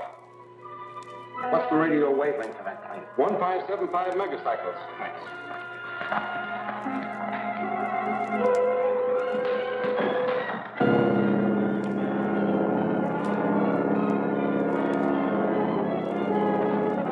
Calling Gail Richards. Calling Gail Richards. Come in, Gail. This is Gail. Go ahead. There's a time bomb in your plane. Bail out. Bail out. Okay, Grant.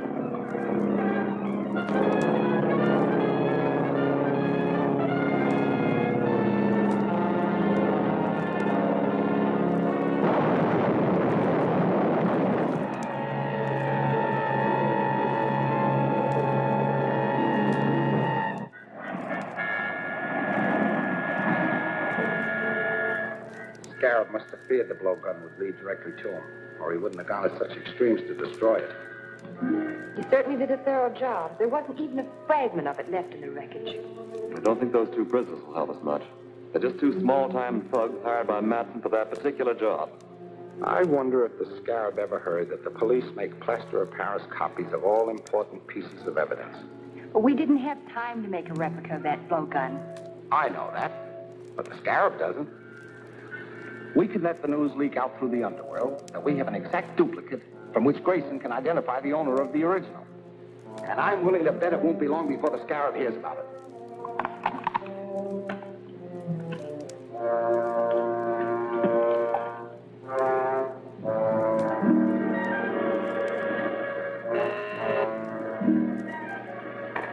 Go ahead, Mark. Number 31 reports the DA has a plaster model of the blowgun. He's wired Grayson to come here to identify the owner. That's all. A model? Why did they make a model of it? Routine procedure, I suppose. This calls for action. We have no time to lose. We must find out where Grayson will go when he arrives. Put every available man on the job. Check reservations on every train, bus, and plane coming into the city. Find out about all reservations in all the hotels. Get started immediately. This is a good reproduction, Walt. Should serve our purpose. But I'd like to see somebody translate those fake Mayan hieroglyphics I painted on it. District Attorney's office. Yes, Commissioner. He's right here. Yes? They fell for it, Grant. A man just asked about Grayson at the Hotel Metropole. And they told him that he reserved room 504 for this afternoon. Fine. That's just what I hoped to hear. Have you got a man at the Metropole? Yes. Donovan is taking the doorman's place. All right. Leave him there. But don't have anyone else around. I want them to be able to get away with the blowgun so we can follow them to the Scarab. We better give them a little time to get organized. Then we'll deliver this right into their hands.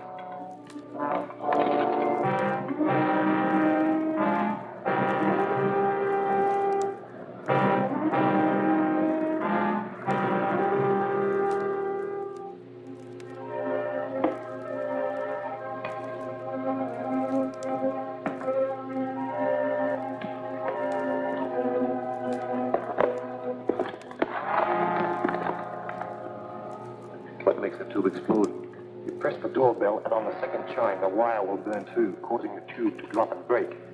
The gas spreads rapidly and will knock out anyone in the room in a few seconds.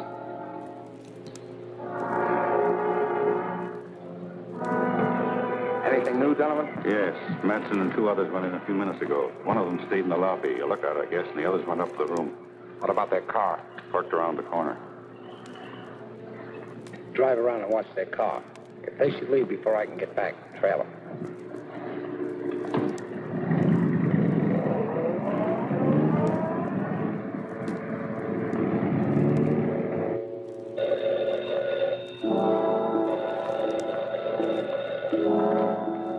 Yes? Okay.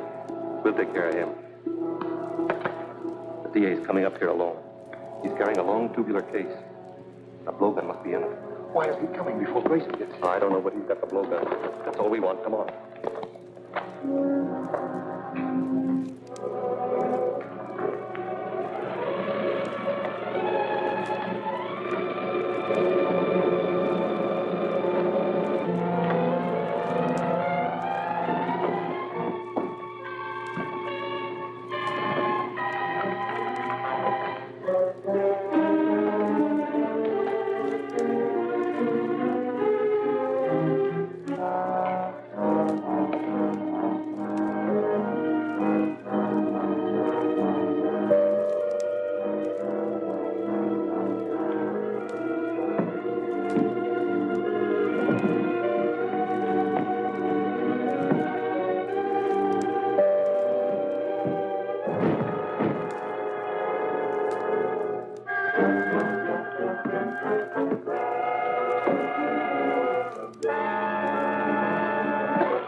This is it. I'll take the blowgun out the back way. As soon as the gas clears, you go in and finish the DA. Quiet. Then report to the Scarab. Right.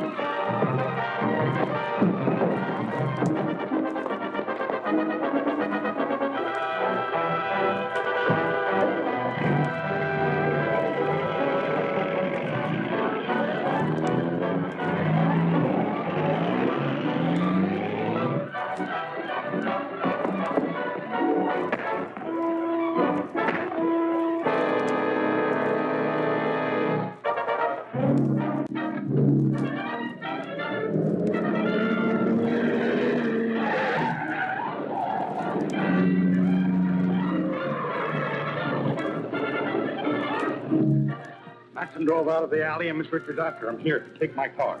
Thanks.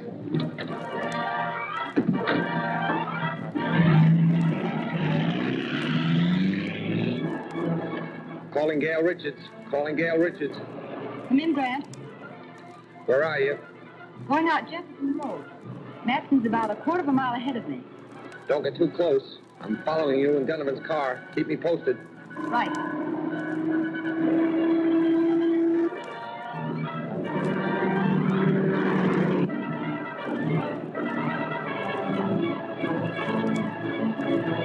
Calling Grant Gardner. Calling Grant Gardner.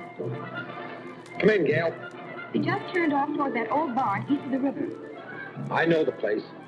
Drive past it, then double back and keep an eye on it. I understand. Don't start anything unless you absolutely have to.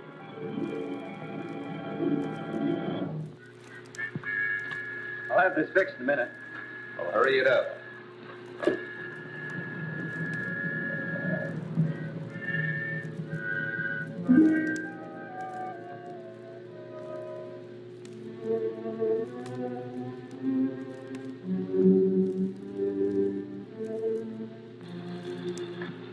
Calling H1. Calling H1. Come in, M3. Did you get the blowgun? Yes, everything's okay. I'm not so sure. Norton hasn't reported in yet. He hasn't? I better go back to the hotel and find out what happened. Norton must have got in trouble. I'm going back to look for him. You're staying right here, Matt. Back up. You too. Tie him up.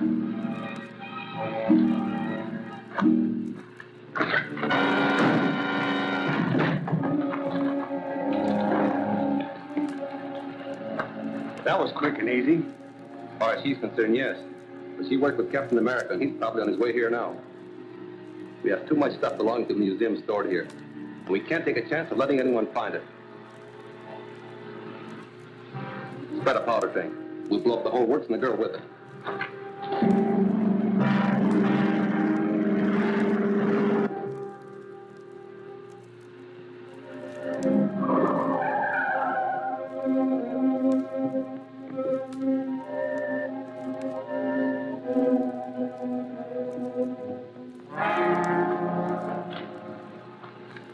All set.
Destruction of the barn spoiled all chances of tracing Scarab's men.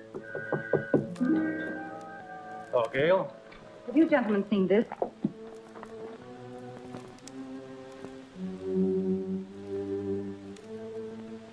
Dr. Clinton Lyman, brother of the late Professor Lyman, who was a victim of the Purple Death, will demonstrate his latest invention at his home tonight.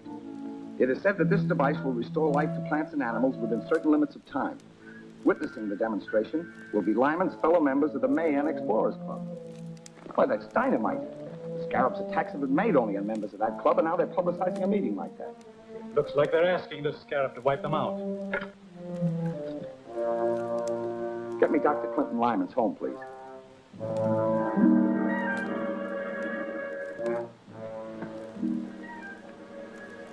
Hello?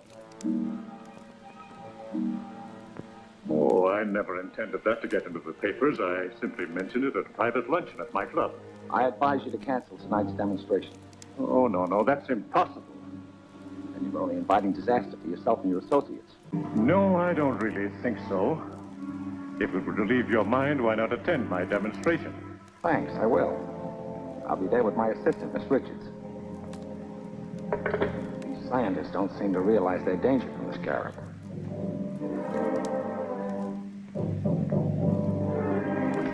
Have you seen this? Yes, I know all about it.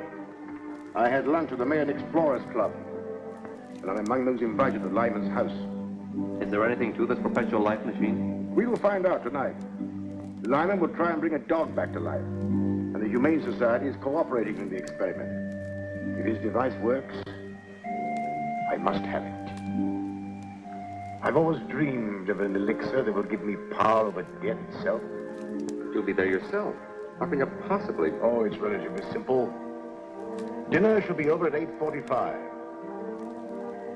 About that time, the truck from the Humane Society should arrive at Lyman's residence.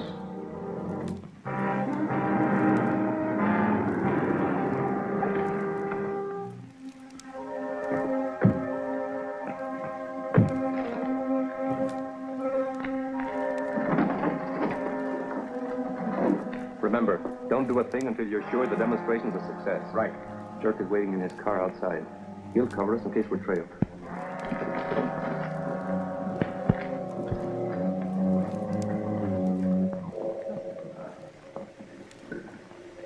What beautiful roses. This morning, they were withered and dead. My machine restored them to life. Ma. Can the machine be used to restore human life? I've never tried it, but I'm convinced it will. That must be the men from the Humane Society. Excuse me.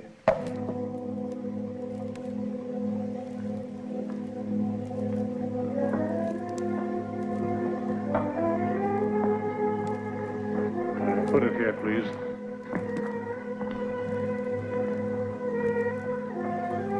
Now, if you'll wait in the anteroom.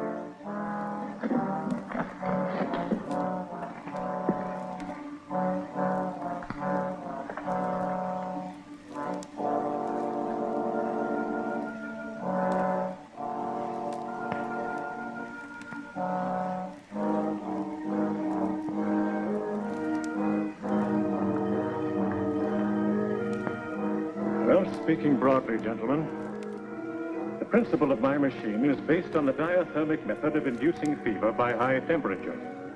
This results in the electronic resuscitation of the circulatory system. It works in conjunction with this serum, which I inject into the vital organs.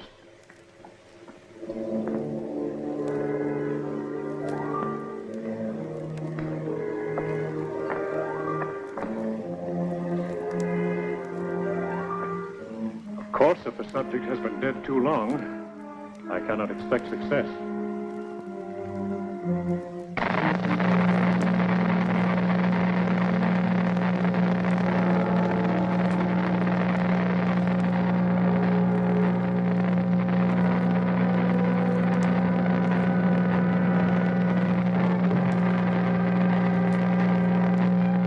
His eyes are open.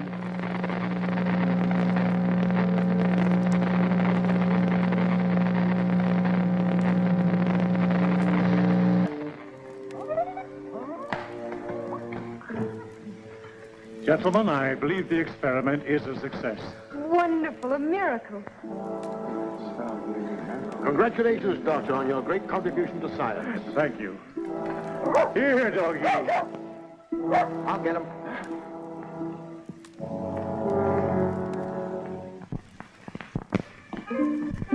Hold it, everybody. What is this? Get away from that table.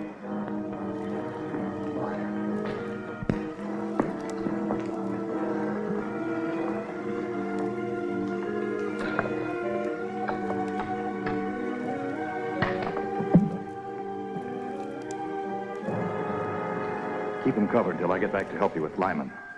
Get over against that wall.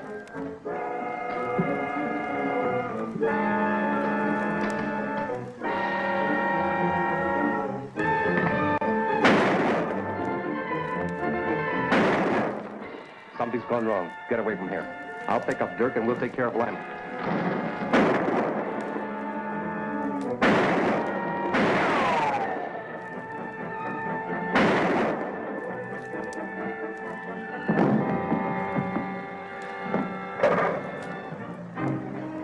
Be sure that no one leaves this house. Right. What is the meaning of all this? I don't know.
What happened? Two masked men broke in, tied us up, and took Dr. Lyman away.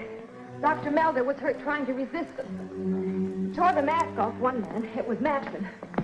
I didn't see the other man's face, but if I ever see him again, I'll know him.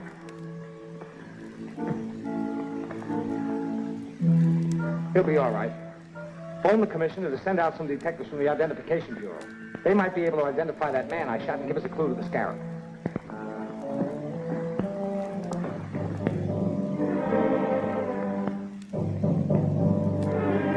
Lyman's at a research laboratory, and Hunt got through with the machine safely.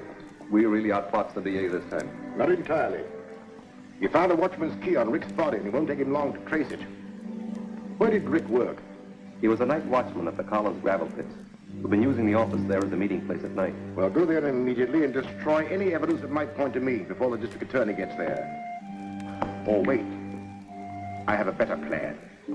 One that will remove the evidence and also the district attorney if he goes there.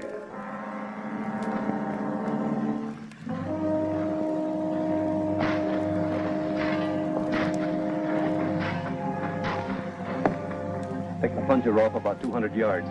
And be sure you keep the wire out of sight. And pick a spot where we can see the shack clearly, if we want to see who goes into it before we blow it up.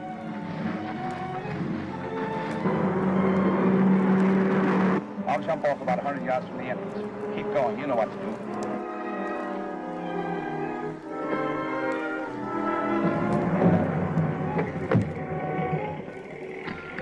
I heard a car pull up outside. It's all right. We're ready.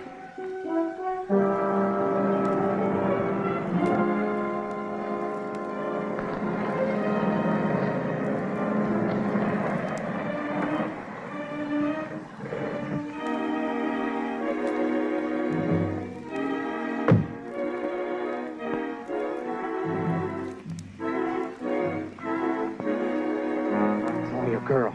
Yeah, she's the one who works with Captain America.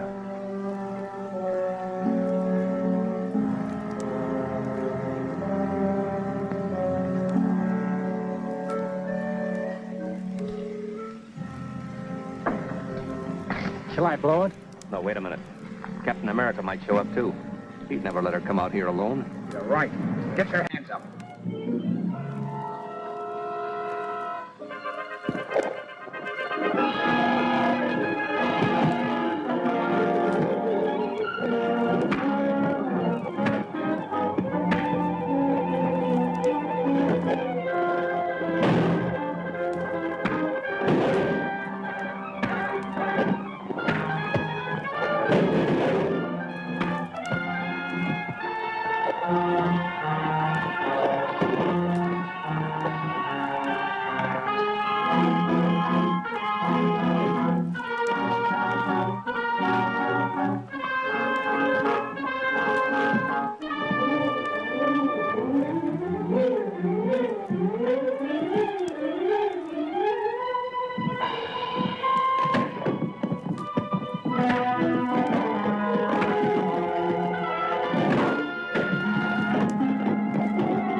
Why, Manson. He's badly hurt, but still alive. We'll have to get him to a doctor right away if we want to save him and find the Scarab.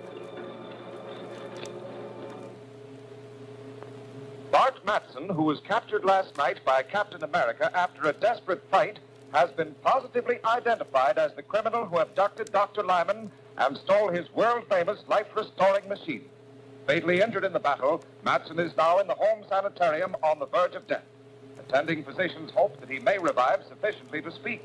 If he does, the district attorney is anxious to question him about that master criminal, the Scarab. Manson won't talk even if he is dying. I know that, but he's our most valuable man. If he dies, we'll have to change all our plans. No, we won't. As a matter of fact, I plan to get his body before it reaches the morgue. But Matson's dead body can be of no use to us. No. But restored to life it can. I'll make arrangements to recover the body. And when we do, I'll force Dr. Lyman to perform an experiment that will amaze even the district attorney.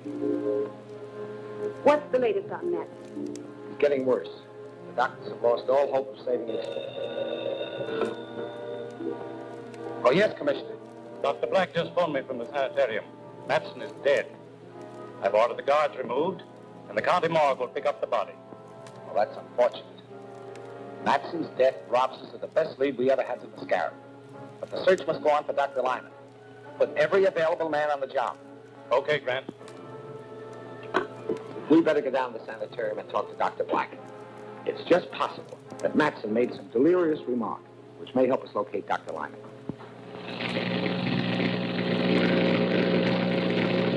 Cut it off. As soon as my men recover Matson's body, it will be brought here. You will resurrect him with your life-restoring machine. But I didn't construct this machine to bring a murderer back to life.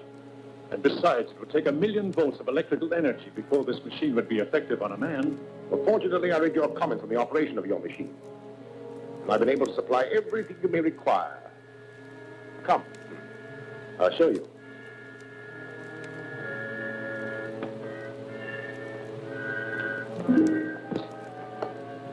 Open up the panel.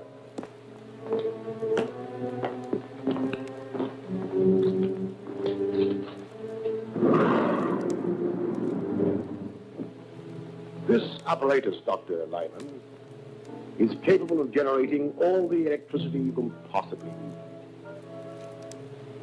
Set the control for 1,000,000 volts. Throw the generator switch.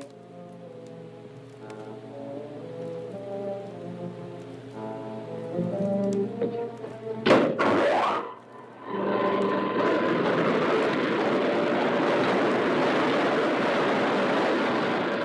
you refuse to revive Matson, your last moments will be spent in there, Dr. Lyman.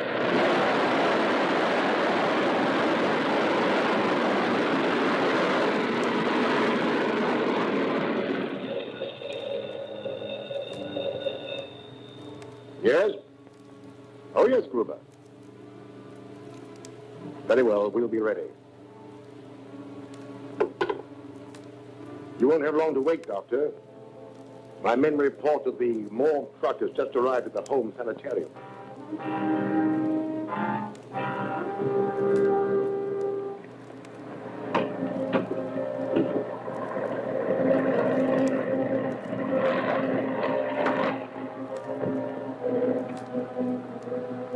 Hiya, Chief.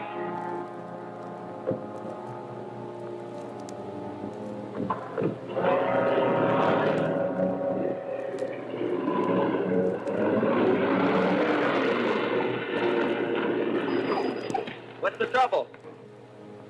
Get out. Open up the truck.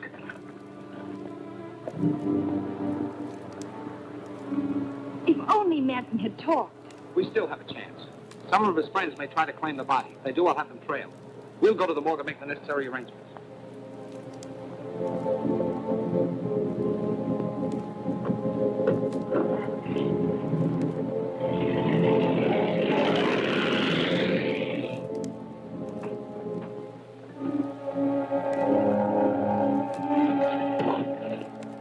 All right, you two. Start walking and don't look back.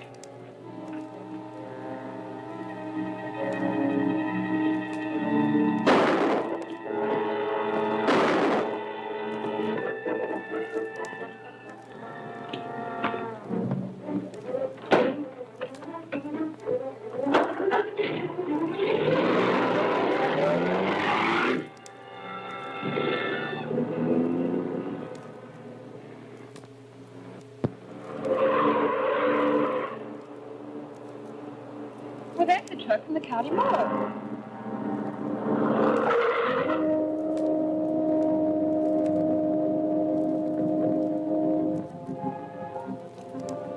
Look out!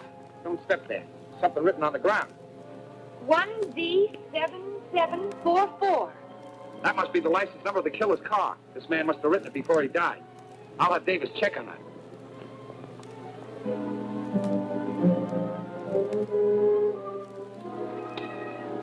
GG calling WD. GG calling WD.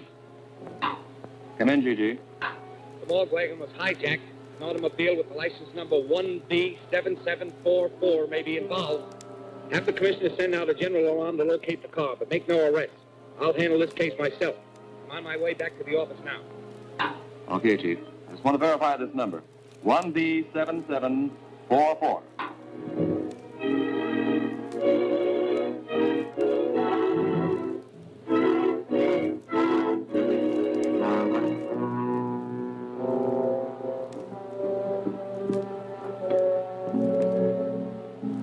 Get the machine ready.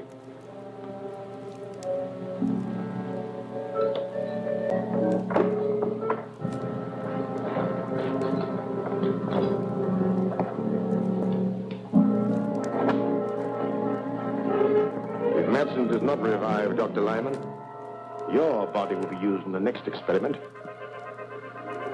Turn the generator on to full capacity.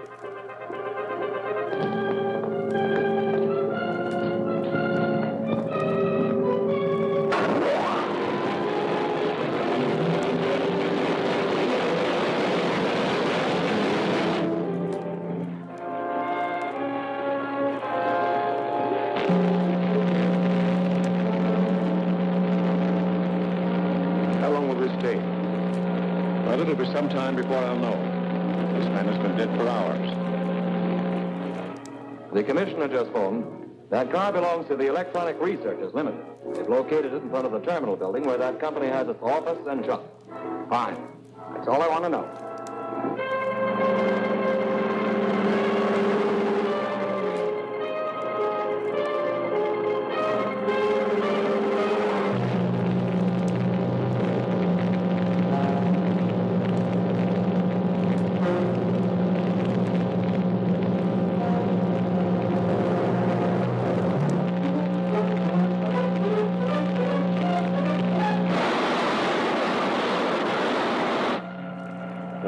be enough for now.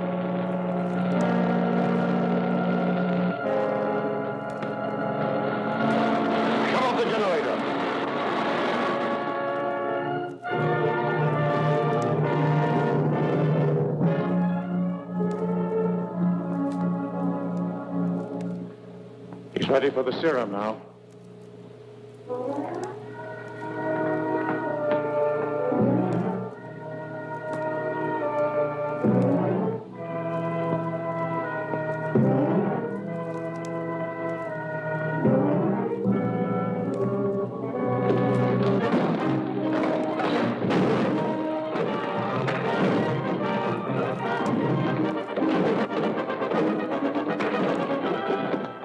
Captain America.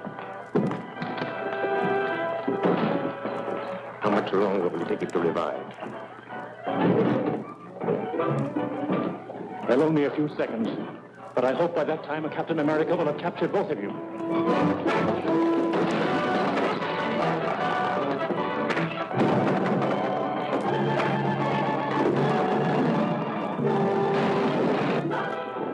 His eyelids are fluttering.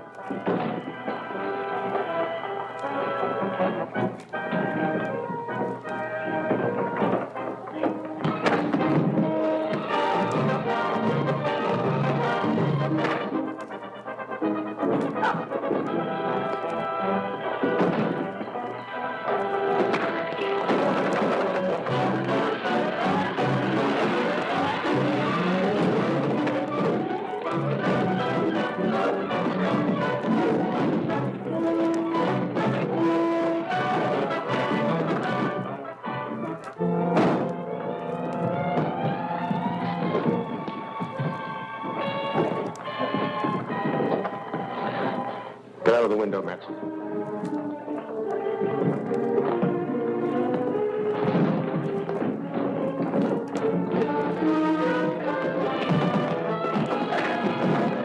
I'll cover you till you get down. Wait in my car in the alley.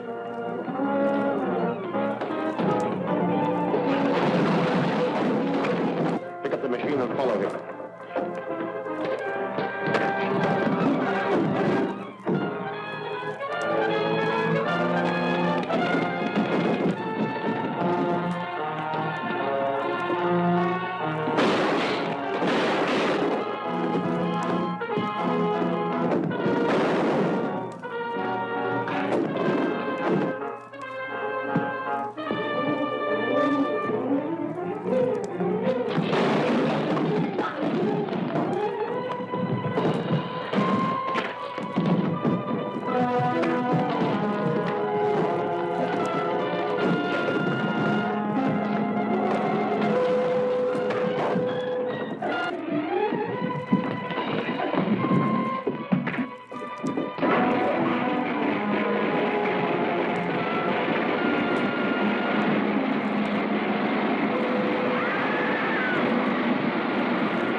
A dead man has been brought back to life. This astonishing news came from the district attorney's office today when it was announced here that Bart Matson, the notorious Scarab henchman who died yesterday, was resurrected by Dr. Lyman's life-restoring machine. While there are no known witnesses to the actual operation, Matson was seen escaping from an electrical laboratory in which the body of Dr. Lyman was found in the midst of the wreckage of his machine. You should be thankful, Matson.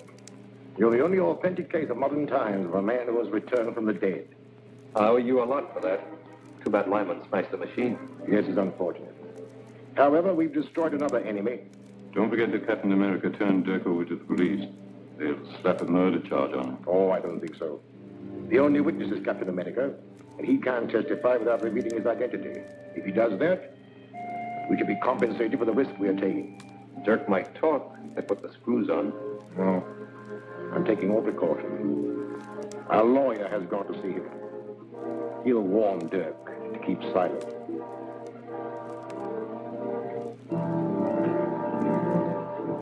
Hello, Grant. Did you get anything out of Dirk? Not yet, but I will. Dirk will crack up when he's charged with murder. But you can't make a murder charge stick. You haven't any witnesses. All you can prove is that Dirk was present at the time of Dr. Lyman's death. Any smart lawyer will smash your case in no time. But Captain America will. Captain America was unquestionably a witness, but you can't produce him. I probably won't need to. Dr. Lyman was abducted from his home along with his life-restoring device. His body was found beside the smashed machine. Now, if I can prove that Dirk was the unknown masked man who helped Matson with the abduction, I'll convict him of murder. But you can't prove anything. Gail Richards, your assistant, is the only witness who made a positive identification of Dirk as one of the abductors. Our unsupported testimony will not be sufficient in court. I may be able to back up Gail's testimony. There's still one more witness. May I use the phone? Help yourself. Get me Dr. Maldor at the Drummond Museum.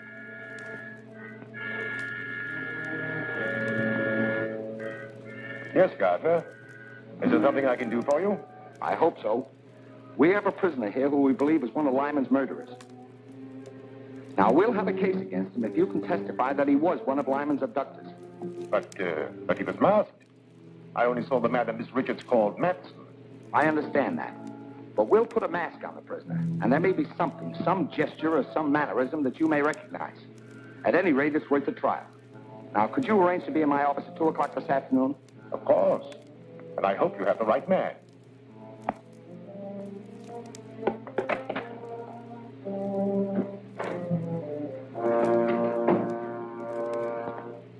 What news, Counselor? The district attorney is going to spring a surprise witness to identify Dirk as one of Dr. Lyman's abductors. I know all about that. I've just talked with the district attorney. As a matter of fact, I am to be the surprise witness. You? Excellent. That will knock that case into a cocked hat. I'll get a habeas corpus? On the contrary, I shall identify Dirk as being one of the abductors. Identify him? Well, you can't do that. Dirk will squeal. If he thinks he's being framed to take a murder rap, he'll tell everything he knows. Exactly. He's become a danger to my organization. I've devised a little plan that will take care of him and the district attorney at the same time. Return to Dirk at once. Tell him he'll be released if he obeys my instructions implicitly. I'll be present when he's brought into the district attorney's office, and... Miss Richards says when Matson attacked you, tore off his mask. That is true. But neither of us saw the face of the other man. The man you're about to see is wearing the same mask you took from Matson. Miss Richards has identified him. We hope you can corroborate her testimony. All right, Davis, bring him in.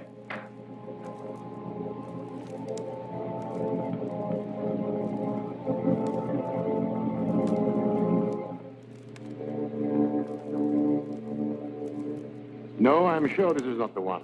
Quite right, Doctor. This man is one of my operatives. Bring in the next one, Walt. You understand, Doctor, we've got to be absolutely sure. We don't want your judgment influenced by your friendship for Lyman. Of course. My opinion will be without prejudice, I assure you.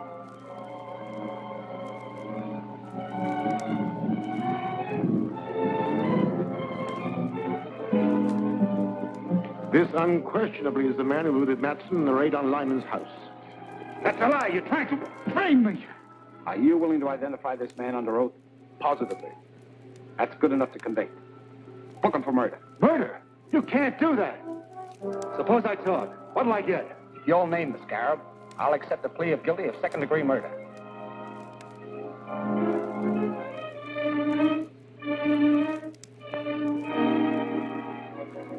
All right.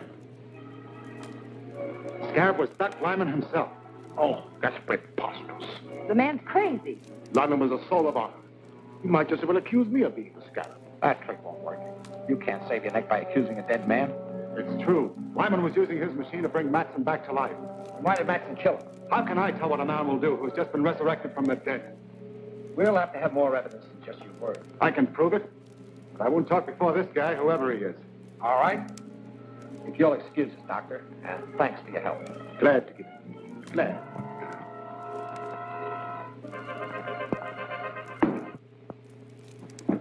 Now talk. What's your evidence? Lyman's papers and a list of all his agents. They're hidden in his house. Lyman's house was thoroughly searched before it was closed up. You didn't know the Scarab. There are secret compartments in his house that your cats could never find. Take me there and I'll show you. I think you're lying, but I'll call your bluff and take you to Lyman's house.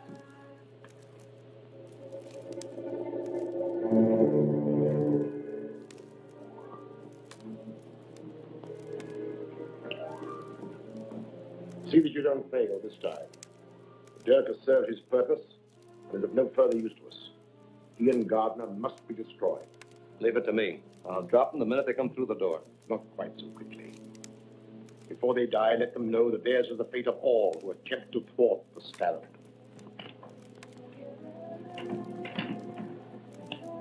DA is driving up in front with Dirk. Good. I'll wait in the car.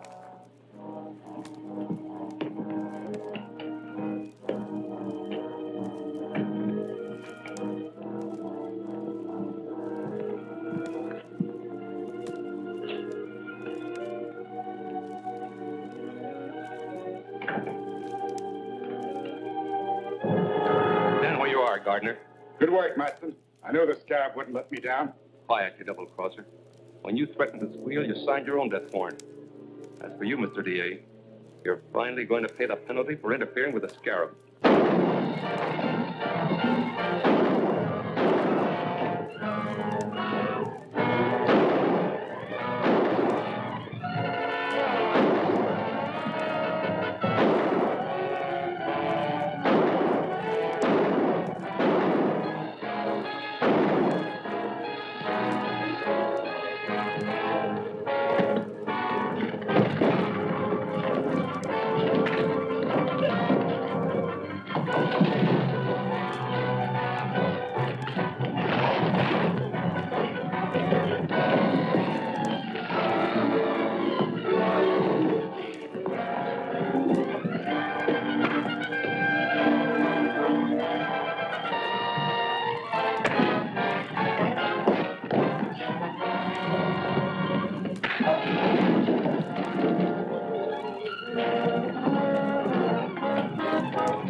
Take care of anyone who follows us.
car was smashed and the Scarab's agents escaped. G.F. Hillman, the railroad president's on the phone, Chief. He's calling by a radio phone from his private car on the Westland Limited. Hillman? Wasn't he one of the principal backers of the Mayan expedition? That's right. I'll take the call here.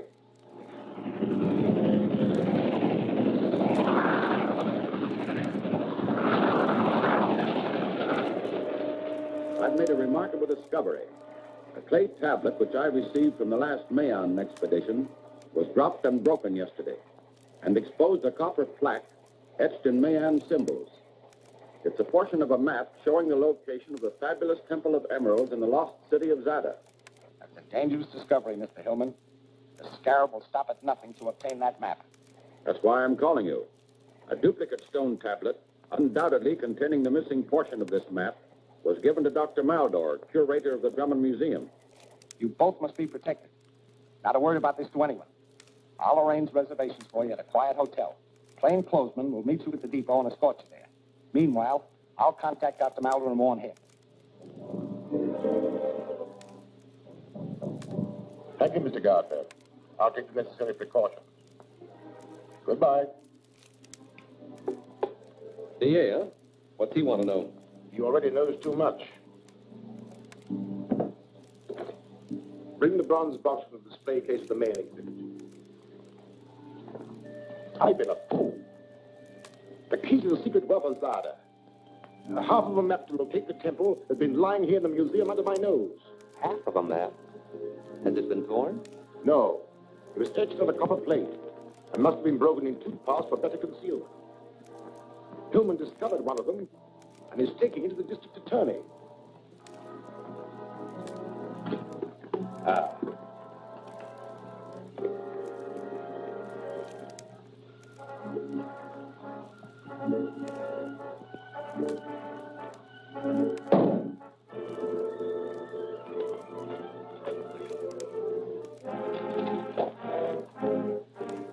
That's it, all right. It's worthless without Hillman's half. Of course. But I can overcome that difficulty. I shall discover Hillman's whereabouts through my good friend, District Attorney Gardner. Come in. Dr. Maldor, you shouldn't have come here without proper police escort. I warned you. Your warning came too late. I investigated the Mayan exhibits as soon as I heard from you. This case has been opened and looted. It contained the tablets referred to by Hillman.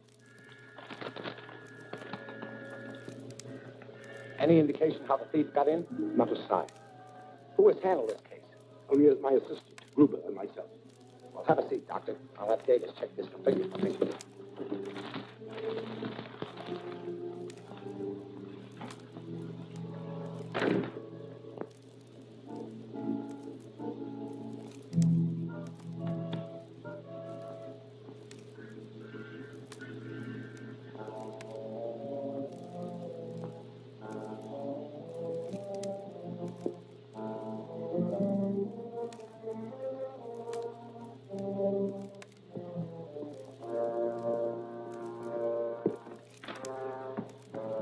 I'll let you know what we learned, Doctor.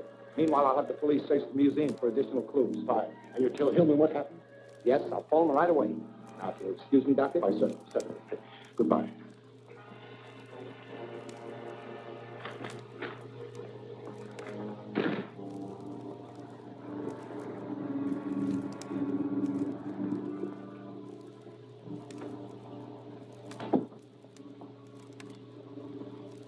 Have you forgotten we're dining with Mr. Hillman? I'll be with you in a minute.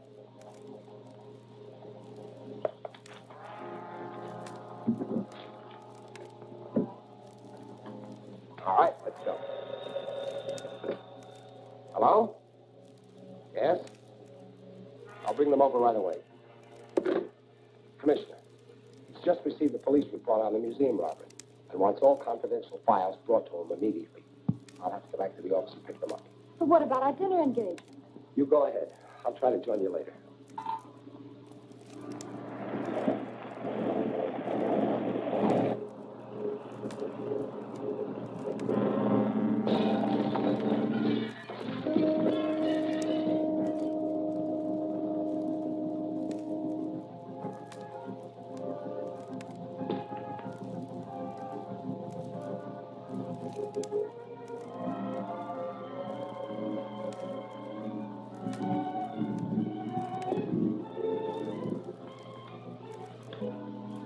know what we learned, Doctor. Meanwhile, I'll have the police search the museum for additional clues. Fine. And you tell Hillman what happened? Yes, I'll phone him right away. Now, excuse me, Doctor? Why, certainly. Goodbye.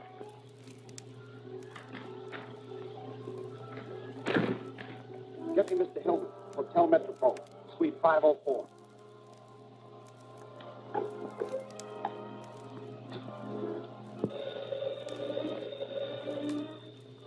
Yes? Here's your information. Metropole Hotel, Suite 504. That's all we need. Leave the jewel at Scarab and clear out fast. Hillman's at the Hotel Metropole, Suite 504. You know the plan. Get started. Yes.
Hello? Certainly. Mr. Gardner wants you. Thank you. Clancy speaking. One of the Scarab's men just broke into my office. I don't know what he was after, but it probably means they're trying desperately to find Hillman. So be especially careful. I'm coming right over.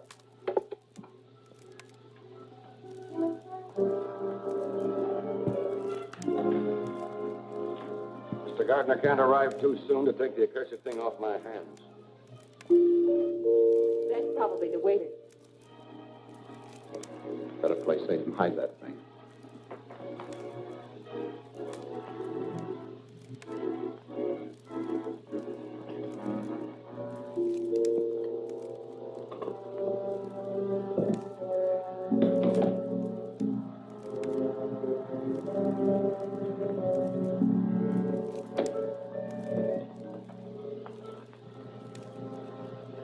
Sorry, Bud. Just a formality. Go in.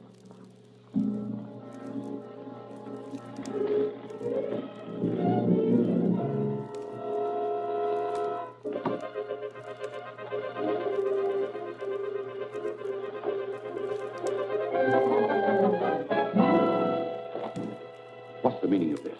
One peep out of any of you, and it'll be your last. Get over here. Turn around.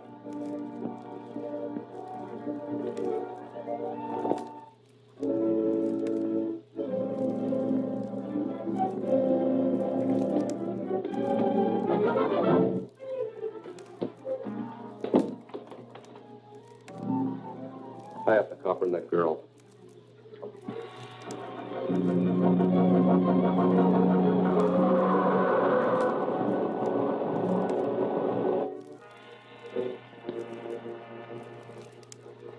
Put them in the closet.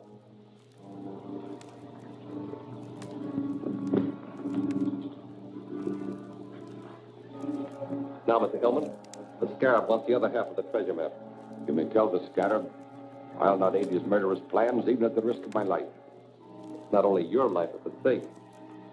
Take care of those two. Wait. It's in the wall safe. Get it.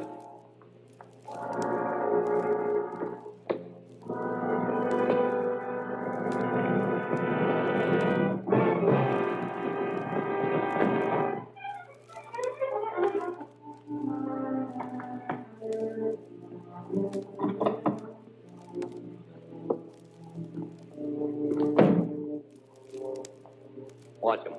If he tries any tricks, let him have it.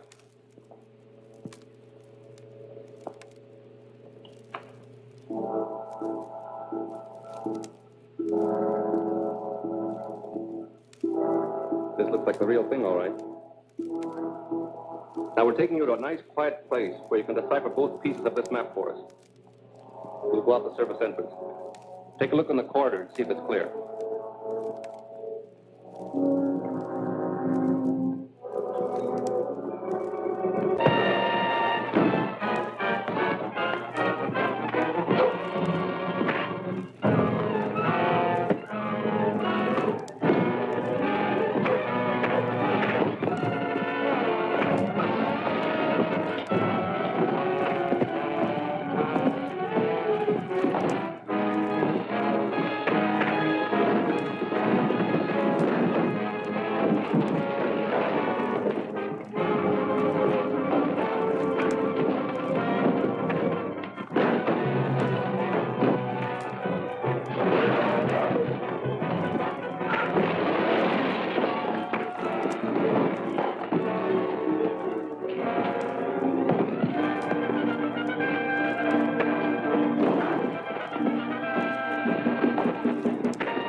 Captain America landed in the truck down there. He may be alive. We better clear out before he raises an alarm. We've got to take Hillman with us. He's the only one that can decipher the plaques.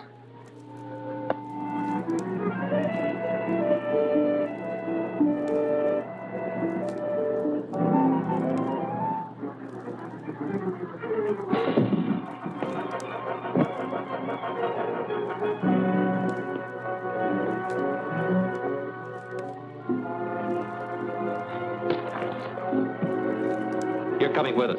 If anyone tries to stop us, you'll be the first to get it.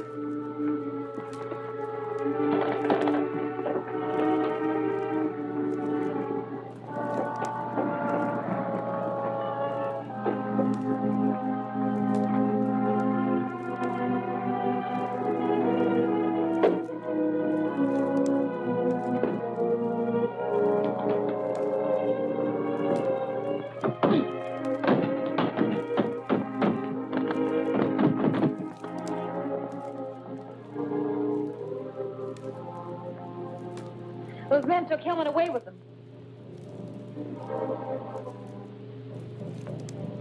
Captain America tried to trail us, but we lost him. So Hillman is resting comfortably at the farm. He'll be in shape to talk by morning. I wonder how Captain America found out we were at Hillman's hotel. I think I know. One of my agents reported that the man we sent to the district attorney's office for the electro recorder was killed. His body is in the morgue. Then the DA must have the electro recorder with your voice on it. The sound was recorded on a magnetic wire. When it was played back, all sound was eradicated. There was no identifying mark of a mechanism. We have nothing to worry about from the district attorney.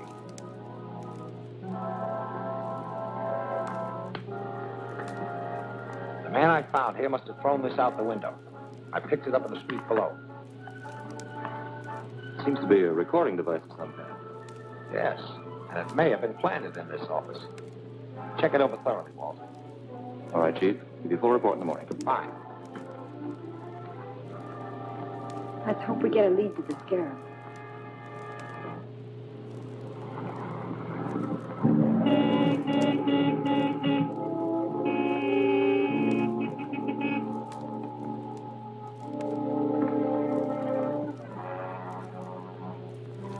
It's Matson, and the Scarab is with him.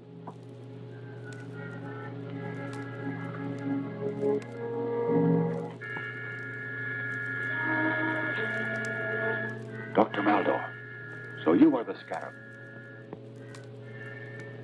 Yes, I am the Scarab. The murderer of Lyman and Dodge and... I didn't come to discuss that. Let's get down to business, Hillman. I must learn the location of the lost Temple of Emeralds. You will suffer the same fate as your associates unless you decipher these plaques for me.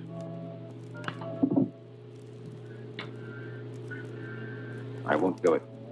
You'll never get your criminal hand to that fabulous wealth. You're very headstrong. But there are ways of making you talk. Tie him up to that chandelier.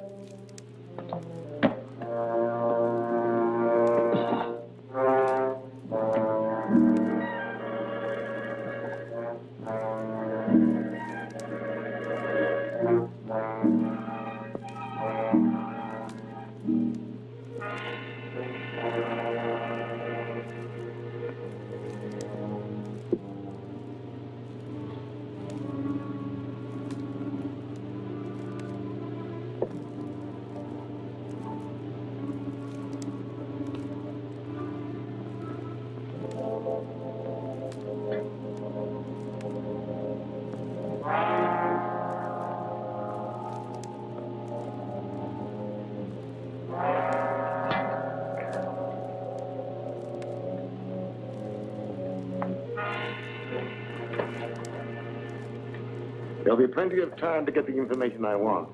There'll be no interruption from Captain America or the district attorney now.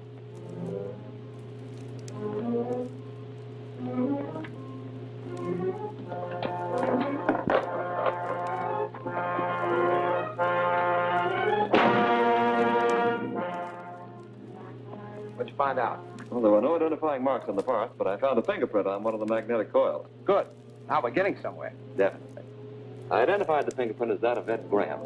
He runs a radio repair shop at 32 South Street. Here's his record.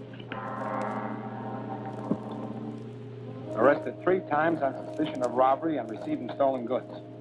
Dismissed each time for lack of evidence. Well, this time we really have some evidence. I hope it helps us find Hillman. We'll soon find out. I'll force Graham's hand before he learns we have his fingerprint to convict him. Get in touch with the chief operator at the telephone company. Have her cut into the line to Graham's radio shop.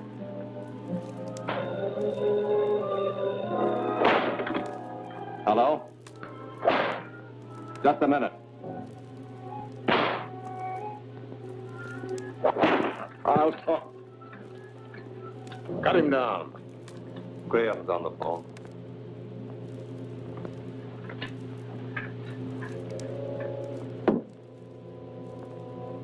Yes, Graham, what is it? The district attorney dropped in with that electro recorder. He couldn't figure it out. I told him I'd never seen anything like it. Was he suspicious? I don't think so. He just seemed to be checking around the radio shops. All right. Let me know if you find out anything else.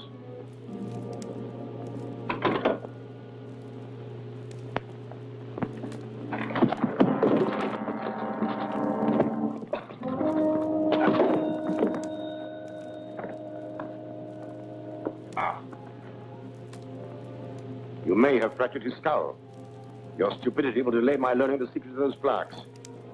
Stretch him out the couch, boys. Get my hat and coat. We're going back to town.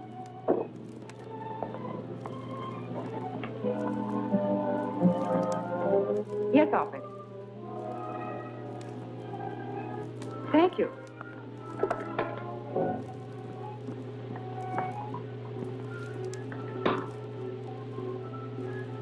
Calling Grant Gardner. Calling Grant Gardner. Yes, Gail, come in. The chief operator reports that Graham just made a phone call to the old Watson farm off Riverside Lane. Was Hillman's name mentioned? No. He only talked about your checking on that recording device. Fine. I'll reopen negotiations with Mr. Graham.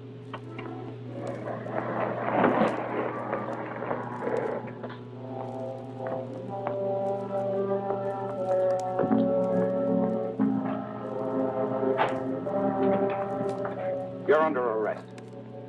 What for? For manufacturing that recorder. Your fingerprint was found on a coil. All right, I made it. I sold it to a stranger. Yes. The stranger you just called at the Watson farm. How'd you find out? Never mind that. You better talk and talk fast. Is Hillman at that farm? Get around behind here.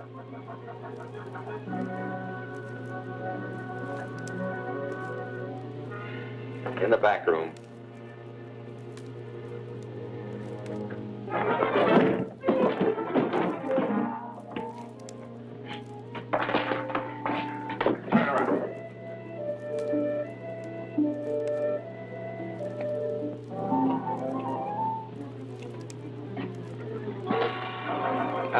for a while. I'm going to investigate that farm.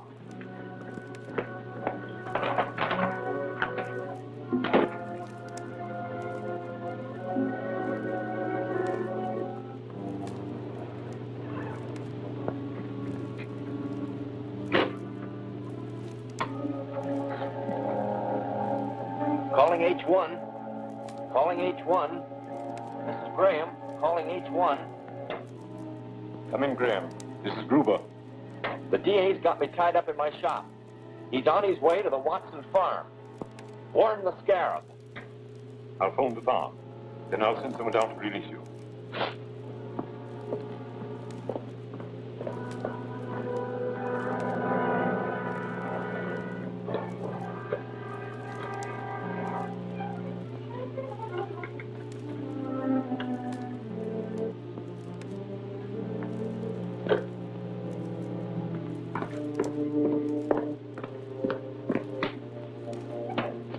Calling MA.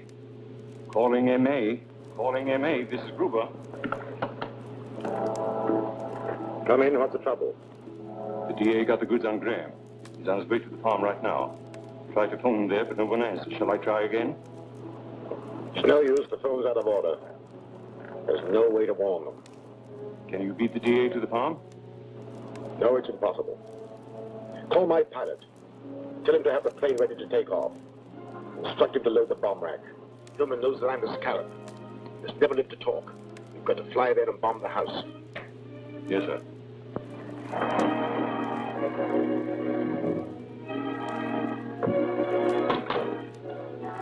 I'd better phone headquarters. Hold!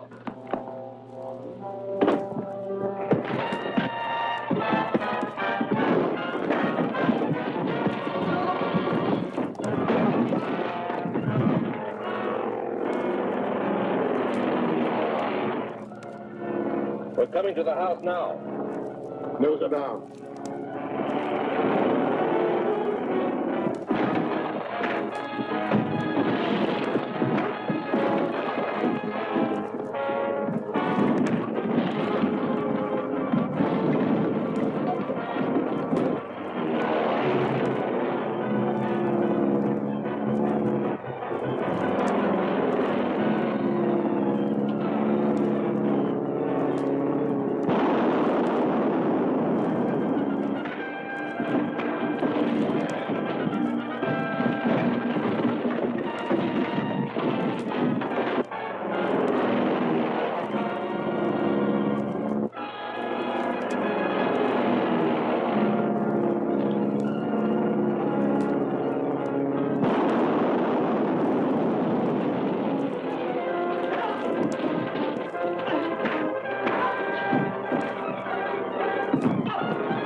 We mustn't miss.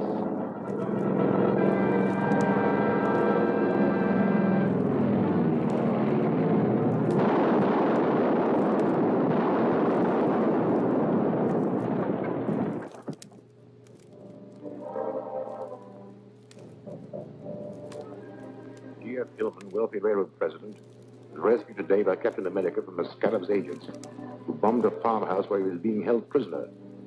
Suffering from a brain injury, he was rushed to a hospital, the name of which the district attorney refuses to divulge, saying he will be kept a secret to protect Hillman.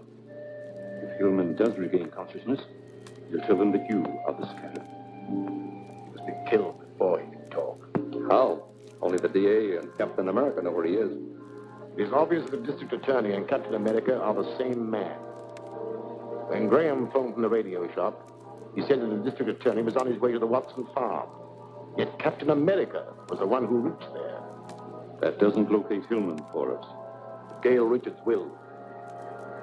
How is he? In bad shape. I wired for a famous brain surgeon. He was just starting off on a hunting trip when his office caught him. He's driving back and should be here by 5 o'clock. Here's their reply. She says he's coming here to the office. Yes. I couldn't take a chance to let anyone know which hospital Hillman is in. When the doctor arrives, I'll drive him there. In the meantime, you go to the hospital, stay right beside Hillman.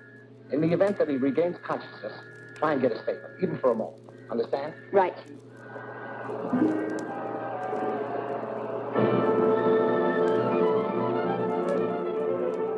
Keep quiet and drive where I tell you. Where to? The Drummond Museum.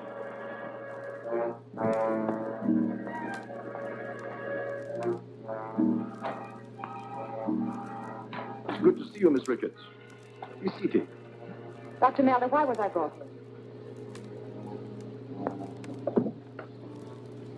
Perhaps this will explain. It explains a lot. You're the Scarab. Yes. It's your misfortune that I had to let you know. But I need some information. Sit down.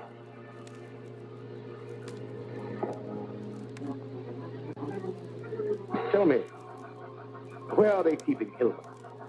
If I knew, I wouldn't tell you. Fortunately, only the district attorney knows. I had thought you would say that.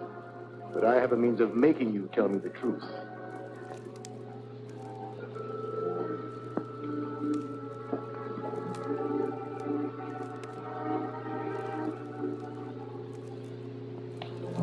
This contains an extract brewed from a jungle flower, which is a very efficient truth serum. Under its influence, you will tell me anything I want to know. Unfortunately for you, the effects never wear off, and you will spend the rest of your life in an insane asylum, a hopeless idiot. And now, Miss Richards. Wait. Go ahead, Miss Richards. And I warn you to tell the truth. I don't know which hospital Mr. Hillman is in, but the district attorney has wired for a brain surgeon who is driving here in his car. He will arrive at the office at 5 o'clock. From there, he's to be taken to the hospital. What is the surgeon's name? Dr. Rodlam Barracks. Spell it. Rodlam Baracks.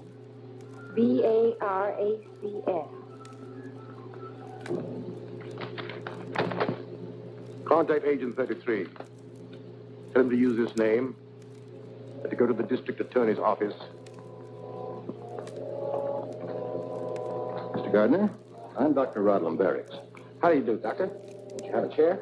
Thank you. You arrived earlier than I expected. I know. I received your wire about Hillman, and instead of driving all the way, I managed to charter a plane. That was very thoughtful of you. In a case like this, time is important. Has Hillman regained consciousness? Sorry, no. That's alarming. I'll have to make an examination at once. Which hospital is he in? The Crestview on Woodlawn Avenue. My associate's waiting for my call. May I use your phone? Certainly. I'll dial it for you. What's the number? Oh, 2643.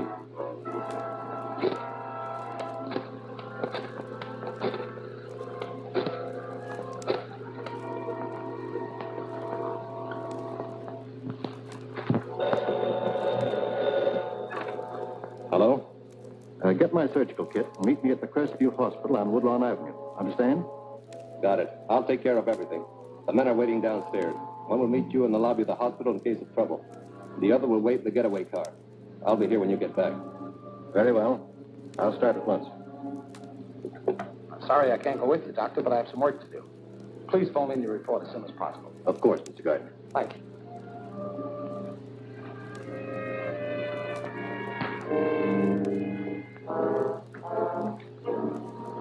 What's up? That man's an imposter. Only Gail and I knew I'm expecting a brain surgeon, and the man I wired for is Dr. George Thomas. Then Gail is in trouble. Exactly. But there's a chance to find her. I gave him the name of the wrong hospital. I want you to phone the commissioner. Ask him to send a raiding party to the Crestview Hospital and pick up Dr. Rodlam Barracks and whoever's with him. Meanwhile, I'm going to trace that phone call he made.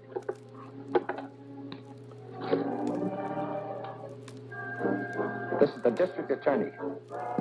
I want the address of Oak 2643. Who's there? The district attorney. Open up.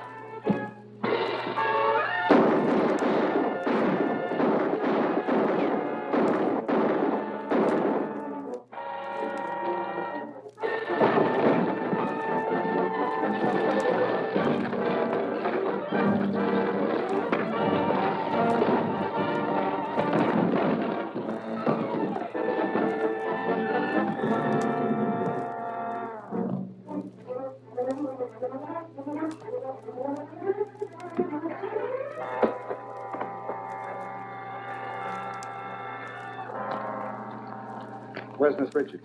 How would I know? You know, all right. And about that phony surgeon Rodland Barracks, too. Phony? Well, the girl told us that...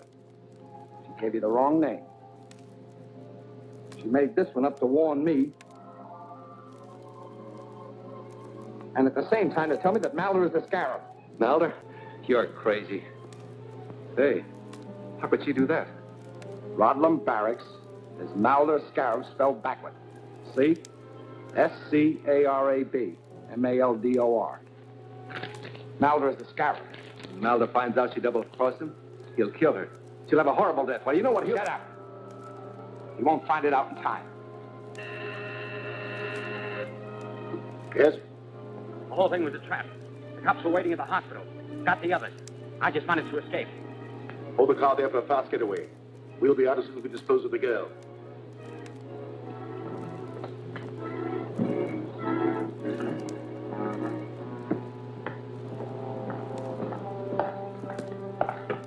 So you lied to me. No one can do that and live. This looks 1,000 years old, but it isn't. A week ago, he was a living, breathing man, but he disobeyed my orders. He was placed in this case. In a short time, he became the withered mummy that you see before you. And you'll be just like that in a few minutes. Gruber.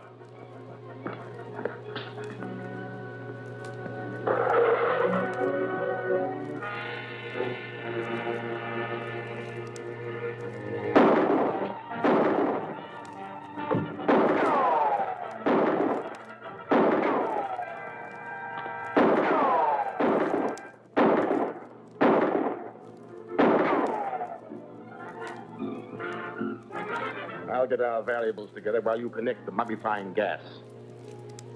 I'm afraid the district attorney will hardly recognize Miss Richards when he finds her a withered mummy.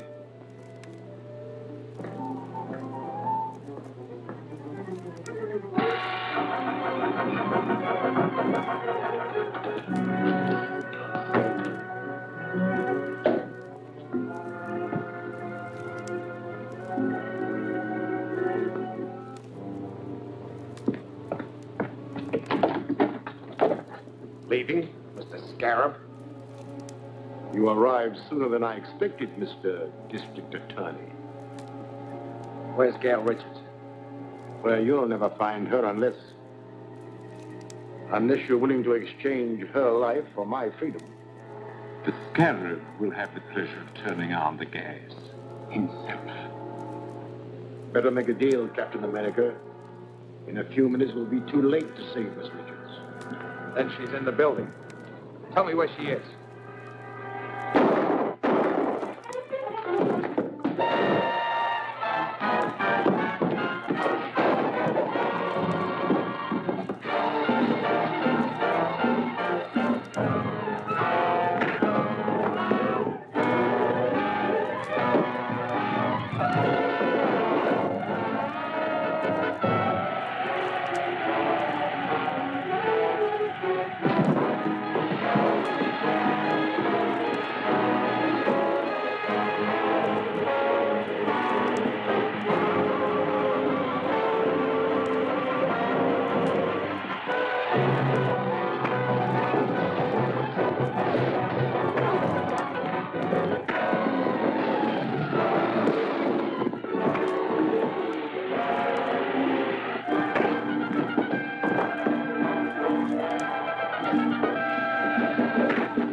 Thanks to Captain America, whom we now know to be our fighting district attorney, the Scarab and his murderous gang pay the supreme penalty in the electric chair at the stroke of midnight tonight. To review the Scarab's crimes? No need to review them now. These convictions definitely prove that crime doesn't pay. I want to say that the people of this city owe a great deal to you, Mr. District Attorney, Captain America. Thank you. But we owe a great deal more to Gail. Her cleverness tipped me off to the Scarab's identity. But Captain America arrived in time to capture the Scarab. It's midnight.